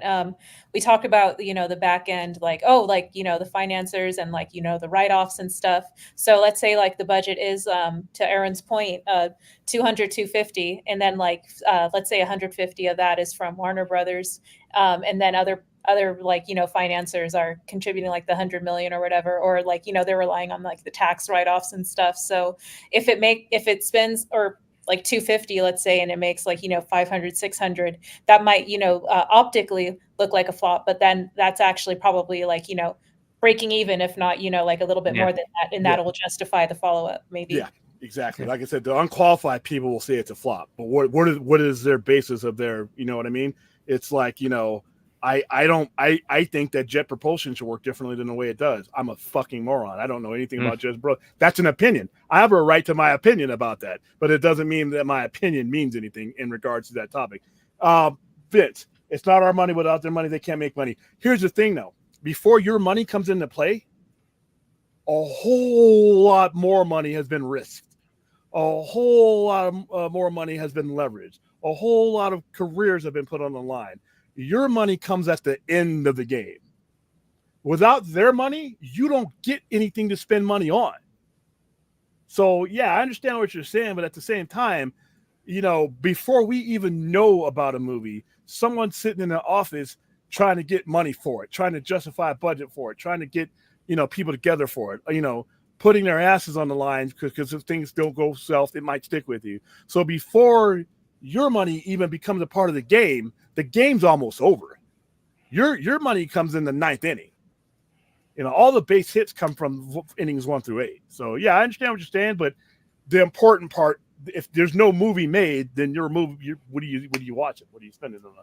I think in addition, let's say like, let's use the case study of like, we're going back to the MCU with like the Marvels. Although like, financially it might have flopped, it's still, like a necessary step towards, their end goal of like, whatever narrative they're, moving towards. Yeah. So it's still, probably committed to using aspects of that film going forward, even though like financially those that specific film didn't work out financially. They still have to use it in some capacity going forward, I think. yeah, Well, still, it's just like Shang-Chi.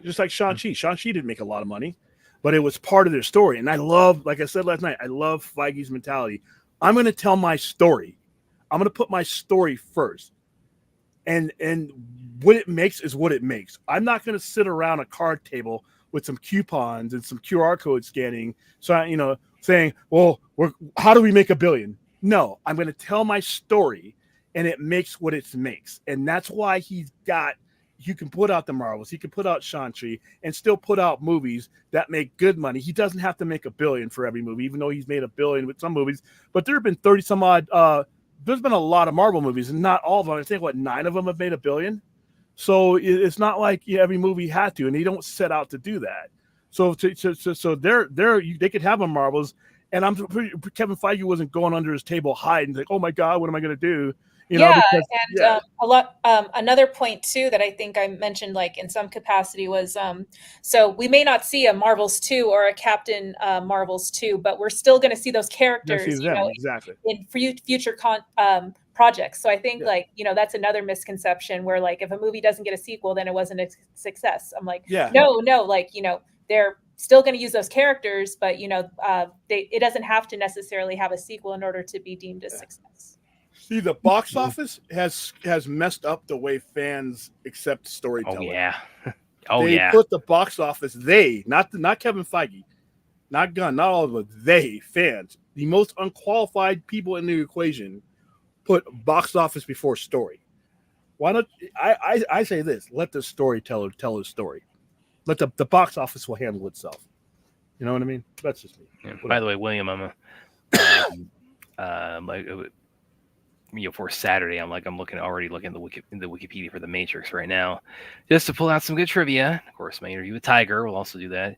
I wasn't aware of this. Keanu actually, right before they were doing prep for The Matrix, he actually had a herniated disc in his neck. He was just coming off a neck surgery when they were doing training for that. So that is really I was not aware of that. So that is amazing, and there's all kinds of great trivia on here. I'm going to pull out for that, but yes, we've waited too long to do a Matrix watch party, I would say, on the Sci-Fi Center. Yep, so that's what we're doing. Then we'll follow right up with Matrix Resurrections. And like I said, I really want to see that franchise go away for a little bit. It went away for 17 years before it came back. It needed to go away for another 17 years. What are your thoughts on the Resurrections, Rhea? Like as far as the overall series? I've never watched The Matrix. Oh really? Really? Oh, so we got a rookie for Saturday. That's if she's gonna be there. Honestly, I missed a lot of the watch parties because we can't. They're in the middle play them after the fact, Wow. I think you might be the first person I've met in my adult life who said they have never seen The Matrix. So that this is true. That doesn't make it right. Yeah. This is true. And what we talk about, even though like I said, I don't always agree with the conversation. It doesn't. That can't be what they are thinking. But right now, at this point, we've talked box office, and what does it do for us? I mean, we bring it up as a point because it does in some ways determine whether something gets made or not. But I think what the problem is, it's not, and we're not even guilty of this. We're not. The totality of our conversation is not dictated by box office. I know some other channels where that's all it is, and there are people who will not even see the movie. See, I see the movies, for the most part, and then the box office comes afterwards.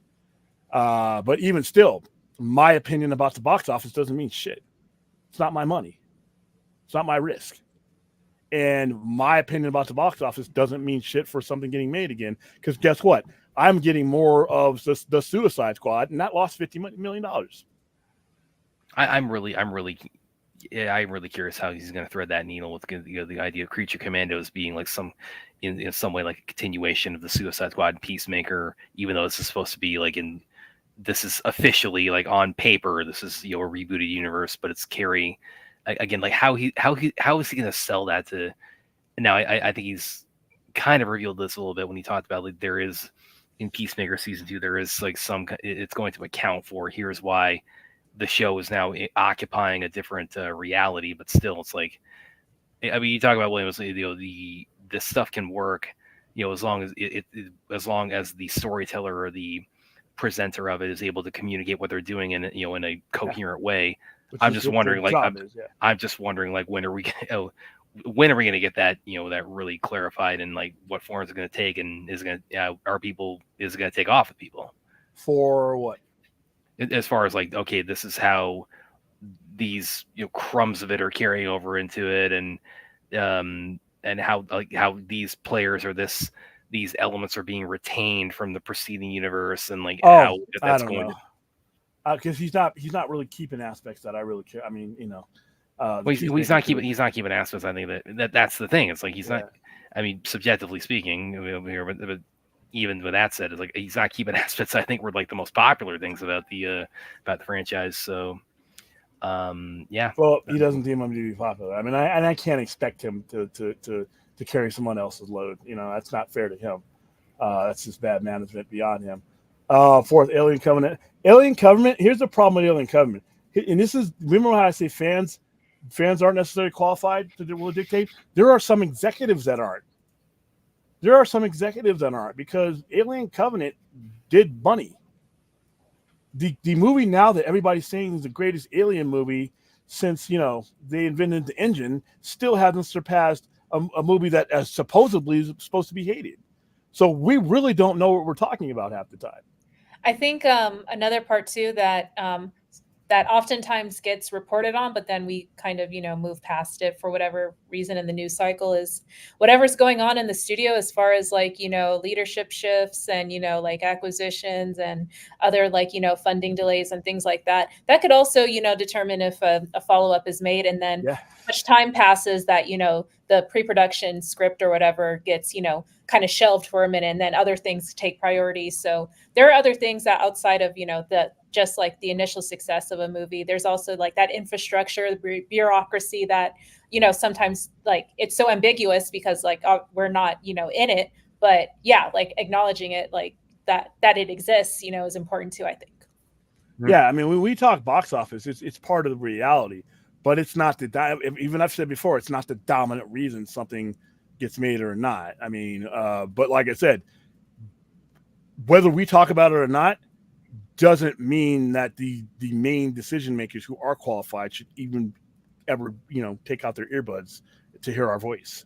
We're not qualified. Whether we can talk about it for the entire show. On like a director or a writer. There's just, like I said, there's just so many moving parts that could determine what stage of a story even enters into production, if not leaves production hell or pre-production hell, whatever, so that's definitely a term that a lot of folks are aware of. So it just is in maybe not hell but purgatory until like reach out of it can actually enter into production. So. Yeah, so now we do need to get to a point, to be honest with you, and we will, because eventually we won't have anything to talk about. The dynamics that make a movie a success or not in the eyes of the people who spent the money on it won't necessarily be seen or understood by us or comprehended by us. We're basically going to be made to look like fools when we bring it up, because we're not going to have we'll have like 10% of the information. We don't know. Most of the people don't know that a lot of these PVOD platforms are partially owned by the studios. And they're saying, well, they're competing with they're losing money. Dude, you cut your cable cord, big deal. And you went to a streamer. Guess who owns the streamer, dude? Come on. And now you got HBO Max and Paramount Plus talking about sharing content again. You think there's not going to be money made off of that? So wherever you're running and you're thinking you're sticking to the man, you're getting the stick from the man to stick yourself. It's just you don't know what and we don't know anything. Why? Because for the most part, fans aren't qualified, and I'm just all of us. We're speculating about what a box office means to whether a movie gets made or not. We don't know. Like I always said, we don't know what kind of conversation David Zaslav had with the stockholders. If he had the right one, and Superman loses money and he's laid out the case, then they're going to be fine. But we're not there. We're not in there. We're speculating. That's all we're doing. And it's fun, but at the same time, fans' opinions when it comes to box office and what's a flop, that may shape their perceptions, but a lot of stupid shit can shape a fan's perception too. A lot of good stuff, but a lot of stupid stuff. Rumors, unfounded bullshit. Like we went over last night. We've run 2 key rumors that were talking, that have hit something that's still in production, dumb stuff like that. But see, at the same time, you would think, you hope that your fellow fans are a little bit smarter than that. This is why it's so nice being a fan of things like The Raid and Life After Finding, because I mean that I'm not being facetious here. I mean, like literally, that's that's the kind of thing you never, because it's not tied into things like iconic characters or these long-standing universes or IPs that have like decades of history. It's like nobody, in the run-up to them is settling on talk about rumors or box office or this or that. It's just like, oh, let's like watch these dudes like kick each other for 2 hours and like. Yeah. So yeah, Like, my genre is actually very it's very drama free when you think about it. It's really. I told you, Crow, that this movie was not going to be that great anyway. Yeah. And we didn't need the box office to determine that. It was a bad, God, I did not poorly like it at all. executed concept. Have So you I seen don't it, I don't need to talk about box office to know that The Crow wasn't going to be any good. Have you seen The Crow, Ray? Yeah, I Oh. saw it. William gave me a I free sent ticket. Oh, right, yeah. I enjoyed it, but I mean, but then again, I'm a Bill Skarsgård fan, so I'm very biased. But that movie is very flawed, like incredibly flawed. Yeah. Once again, even if we do talk about it, there's no qualified person right now that's listening to anybody on YouTube about the decisions that they make or opinions about. And if you are listening to us, you probably shouldn't have your job. If you're listening to fans' opinion about box office and that's the basis of your decision making, then you probably should be outside of the executive office with bringing the pizza in, and not That's inside. actually something. I mean, I've kind of wondered, like, how much are they? How like the suits? Like, how much are they actually going on YouTube and like checking out like They're people with not. channels and They're not. well, go because I can think like a couple of the previous WB regimes probably were. That's why they Exactly. That's why they're not there anymore. Good ones don't. Yeah. None of us are at that level. None of us. I don't know what level you're talking about, but I think like another thing to keep in mind is like, what is like, the spirit of the times, like whether it be like nostalgia, like things like Barbie kind of are leading into, a Polly Pocket movie, for example. And like, so there was even talks about a Mattelverse at one point. And I was just like, yeah, sure. Like, show me what you got. Like a Hot Wheels, movie was like, talked about at one point. And also it's like, it could be like any IP, like it might sound dumb on paper, but like, let's see it execute it. And now's the time. They should have made Battleship now instead of like 12 years ago. Oh yeah, like the Rihanna movie. Yeah, like they're just Minecraft. I don't know how Minecraft looks awful. I don't know how it's gonna do. Yeah, it's just like what's relevant. There could be a Mr. Beast movie, and like that'll probably make like close to Magic 8 Ball. I'm sure people won't read double meaning to that, but okay. It'll be Pete Davidson playing the dude shaking it. I imagine they did that. Just made like the whole like thing was like a double entendre of like he's gotten high enough for like it feels like the 8 balls like come to life for him. He's like, wonder what this fate. Well, I can't do an impression. I actually think he's an untapped potential. I think he just needs the right director, the right story to get. You see glimpses of what that guy could be. I'm glad he got away from Saturday Night Live. I think it was good for his career at the time, but I would like to see that guy in more features. I think that guy he's a role away from a really pivotal role. And you saw some of those roles that he did, like the one he did about himself, kind of situation like that was good. But I think that playing some crazy shit in Suicide Squad. I mean, he was dead before his name rolled on the credit, but I'm talking about actual movies that actually have a script and actually have a core to them. I'd like to see that. I think that guy could be pretty good. Yeah. Fourth. How about franchises that modern youth actually watch? They only make IPs from stuff 40 years ago. The reason why is, and they do that because they've done a hell of a lot more analytics than we ever will on that. And a lot of these IPs are handed down from those 40 years. Yeah. So right now I'm promoting Transformers 1. And there's a lot of young people that are going to go see that this Saturday morning. How did they even know about it? Because it was handed to them from the generation from 40 years ago. So that's why they do that, because they've done their analytics on it, and for the most part, they've hit it more times than not. They've been right. So yeah, I mean, superheroes definitely fall into that. It's like something that's handed down from generation to generation. Yeah, and TMNT for sure. Yeah. Power Rangers, like yes. And, this is I don't know if this necessarily fall under IP. And by the way, we have definitely got to do watch parties for these when it gets to December. But as far as like something that's like kind of handed down, Home Alone. I think Home Alone definitely fall into that. I'm not doing Home Alone. Well, no, because I would rather eat this boot I just took off the one. It definitely qualifies as sci-fi and fantasy because of how much Harry and Mark survive in it. I can't stand those movies. Fourth, What? no, You like No. Home Alone? no, things are stupid, and they defy. I'm being asked too much to believe too much. Fourth, no, this is not right. You're talking to people that the demos we're sending, or the oldest maybe in their 40s, somewhere in their 50s. But if you're of age to enjoy Transformers in 1984, there are people who are taking their grandkids. There are 3 generations going. I'm giving out seats to people who are excited as hell. Not only are they going to go to the free one I'm saying, they're going to go pay to see it again.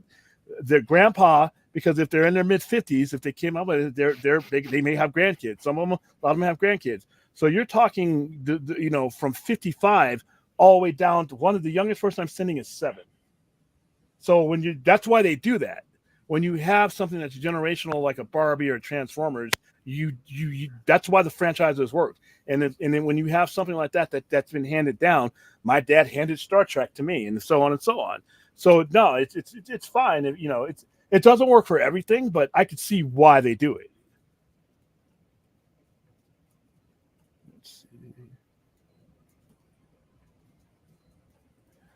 Not necessarily force. I don't think use a force.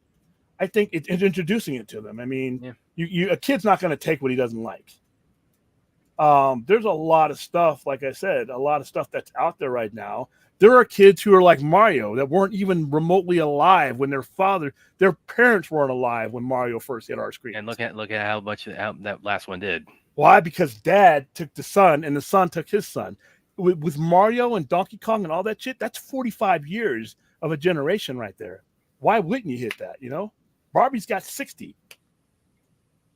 Franchises work when you do them right. Oh, and Terminator, like y'all just watched the animated series. That's one I think took a break, but it's still just as relevant, or some I don't know if it's like as culturally relevant as it was because we're living it now. Yeah. See, and when you talk about the Terminator messed up by making some bad movies lately.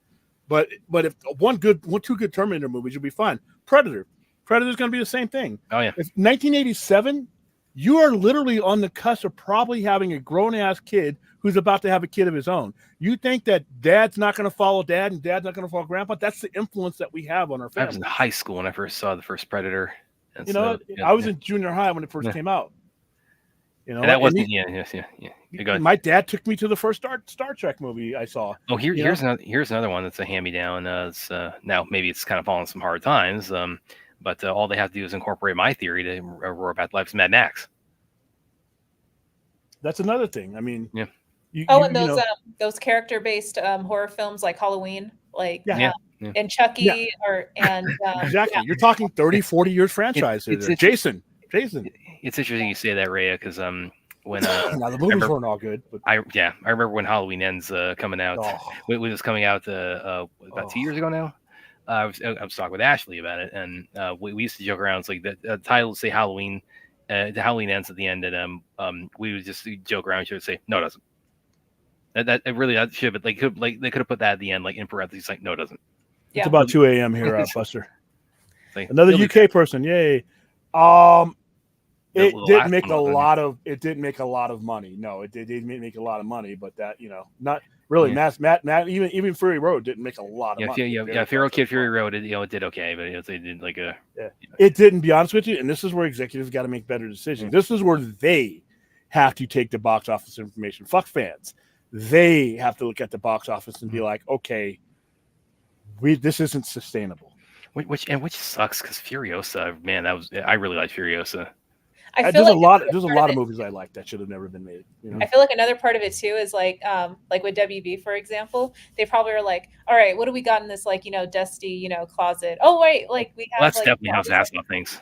Yeah, we're just like, how can we spend this that we own and pay the least amount to anyone else? You get what you pay for. I've always said that. You get what you pay for. Would you say Caddyshack 2 was no, because the first one sucked. No, and by the way, Chappie, it can't be when Scary Movie 2 exists. No, when your first movie wasn't any good. I know a lot of people love Caddyshack. They just fucking go for it. My dad laughed himself silly watching. I'm looking at the old man like, I don't get it, dude. I don't get it. That's just we're just two different generations. That movie. I could definitely do this, Aaron, because we were both Power Rangers fans growing up. I could tell. So yeah, I could definitely watch do a Power Rangers watch party.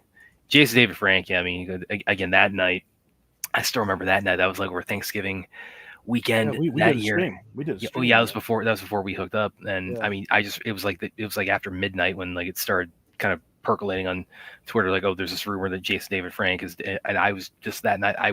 I went to bed. I was praying I would wake up, and it would be the news that, oh, this is like one of those celebrity death hoaxes, and sadly that wasn't the case. But he is a Jason Frank. He is one of the I kind of classify him. There's a couple people I have in this that went too young. He's definitely somebody I would classify as an interview. I think I probably could have done by now, and I would have loved to, but it's just that guy was accessible. You could have gone up to that guy, and that guy would have given you an interview. It wasn't. It's like the face of Power Rangers too. Yeah, he kept Power Rangers going because Power Rangers. Look at some of the stuff, and even Power Rangers fans have to admit this. Some of the stuff that's come out has been god awful.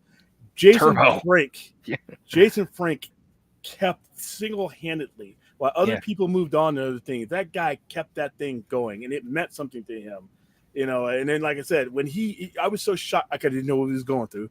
When I found that I mean, it was like I said, his Anthony Bourdain and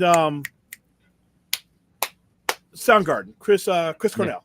Those are the ones I'm like, you guys are at the point in your life where you're not old and you can look back at the things that you've done and been like, and you're still doing it. Chris Cornell had just sold out a concert. I think it was Italy, just walked off the stage to a sold out concert.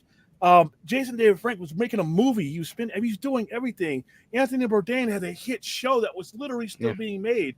And you've had this long career where you're not like 90. You can look back on it and still go out and do it and be happy. And it just wasn't enough for them. So that one, he was only 49 years old. I mean, like I said, I know a lot of teenagers might go, that's Gramp age. No, look, we just talked about a guy who lived a full life, 93. Yeah. And we took him for granted. So, yeah, when you got guys that are, reaching that point where they should be enjoying the body of work and it's not enough. Jason, that one hit hard for a lot of people. And like I said, every Power Ranger, once again, Power Rangers is like you guys said, it's another thing. That's a generational thing. Because if you were 20 when Power Rangers came out, right? Or if say you would even know, because a lot of people, it had a range of people that were beyond kids. Yeah, I was a little kid. Yeah, they did a survey that 40% of Power Rangers fans were over the age of 21. Really? Oh, okay. Yeah. So, and I know because I was watching that show. I thought it wasn't great, but it was fun. But I watched it. So you figure if you're in that age medium, you got a grown ass kid now. If you had kids, you got a grown ass kid now. And guess what? They may have a 3 or 4 year old. Guess what? That's the generation of Power Rangers. Fourth, cinema is breeding a generation for themselves. Okay, Gramps, stick them to a movie. Okay, I'm not dismissing your opinion. I understand how you feel. That's not business, though. They're in the business of making money, not philosophy. And there's a reason why these things work. Now, does the execution always well? No. Halloween Kills and Halloween Ends blow backwards. So those are two of the worst fucking horror movies I've ever seen. All right, so yeah, they don't always nail the execution. They don't always nail the landing. But it doesn't mean that franchises aren't a proven winner. And when you're asking for lots of money for people to keep your movies going and sustain your studio, sometimes they don't want Johnny one-offs. They don't want to take that risk. That's business, Yeah, it really was. But it's got a soft spot in my heart. It's a soft. I remember I saw that movie because we promoted it on the same night we did Bumblebee. That and Bumblebee got released the same week. So I was doing at AMC Town Square. I had one in for Bumblebee and one in for then I had to go check on people. So I was watching the majority of Power Rangers movies, and there were people that were in there dressed up as Power Rangers that were like, They were just happy that there was a Power Ranger movie, though. And that they could find other Power Ranger buddies, because some of them had drifted away. Well, on that note, I think we might be a good place to wrap it up tonight because we've been going pretty long here.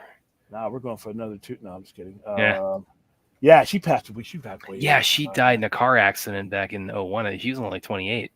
Yeah, and she missed out on all this. I mean, I Yeah. still think that Jaden David Frank was the guy who, because they're all, the rest of them are alive. And they do other things, but he was Yeah. the guy.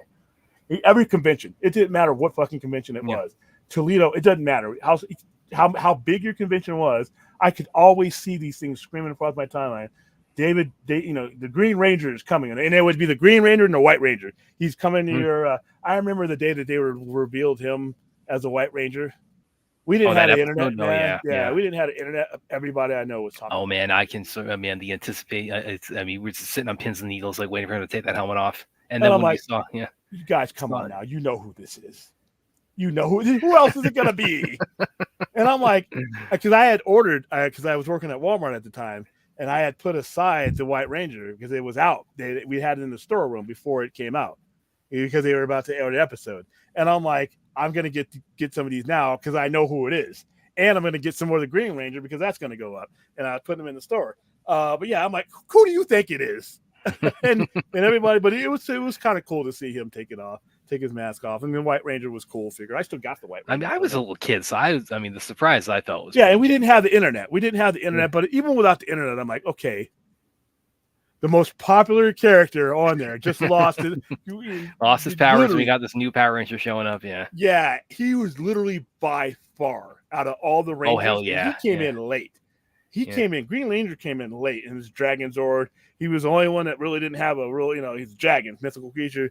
And he came in late, and by far, from the moment he came on, he continued to be the most powerful or the most popular. Even grown ass men are still, and he kept that going. A lot of it was because like I said, if he was alive, he'd be at Comic-Con. Yeah. He'd be at a Comic-Con. He'd be at one here. He'd be at Tampa. He'd be at if there was one in Savannah. He made it a point. I mean, you don't see a lot of people Rangers out here before for the con here. Yeah. Yeah. I mean, fucking Kirk. William Shatner had to embrace that after years of like, I don't want to just be known for Star Trek, and I'm a thespian, I'm a Shakespeare. I mean, I'm coming. And he's finally like, fuck it, I'm Captain Kirk, and now he gets paid lots of money. All those cats. You go to a Star Trek convention, every living person that was there for Star Trek, except for George Takei and Walter Koenig, who weren't there at the time I was there. Everybody, all the next generation, they're making some fat cash. They get to see their old friends that they worked with and did some of the best work, and they get to sign autographs and take pictures with geeks like me. And that's the one thing that Jason David Frank did for Power Rangers. He fucking enjoyed that. It was sad to see him go. Yeah. But we got to end this on a higher note. Rand, say something cheery in your cheery voice. Yeah. So I was just gonna bring up Godzilla. Even though that's a primarily Japanese IP, even Americans outside of just the 97 movie, which was the only completely Western produced movie. I don't know if you can correct me. I think so. Yeah. The I guess state but anyway, that's another IP that's just hand me down.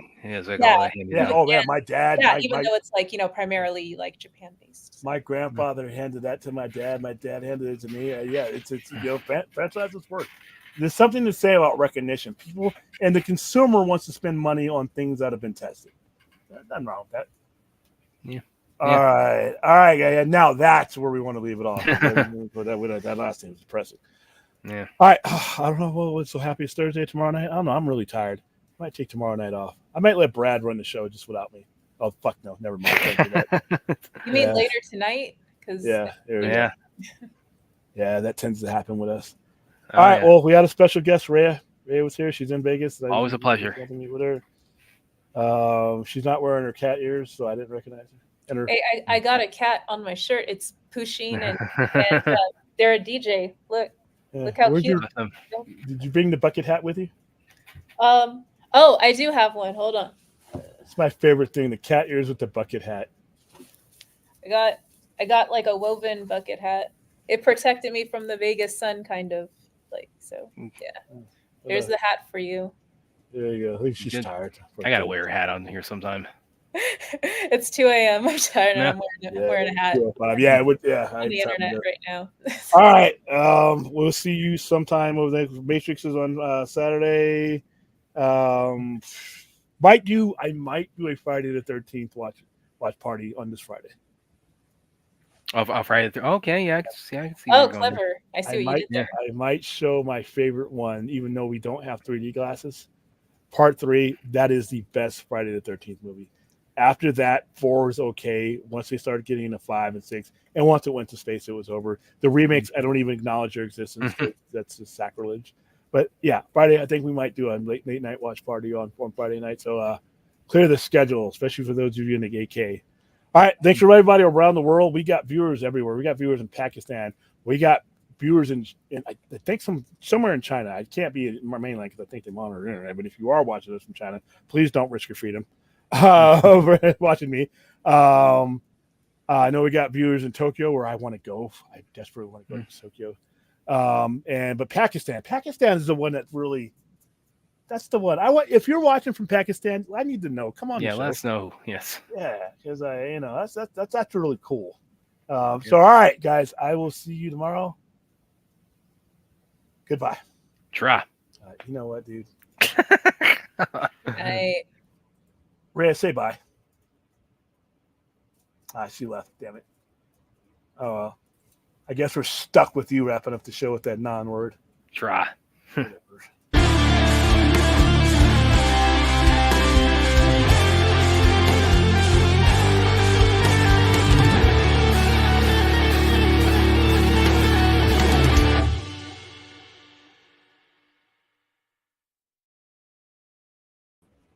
Okay, that's just fucking creepy. That's the whole bed in the pants thing following me around since Comic-Con was creepy enough. That may have established a new level.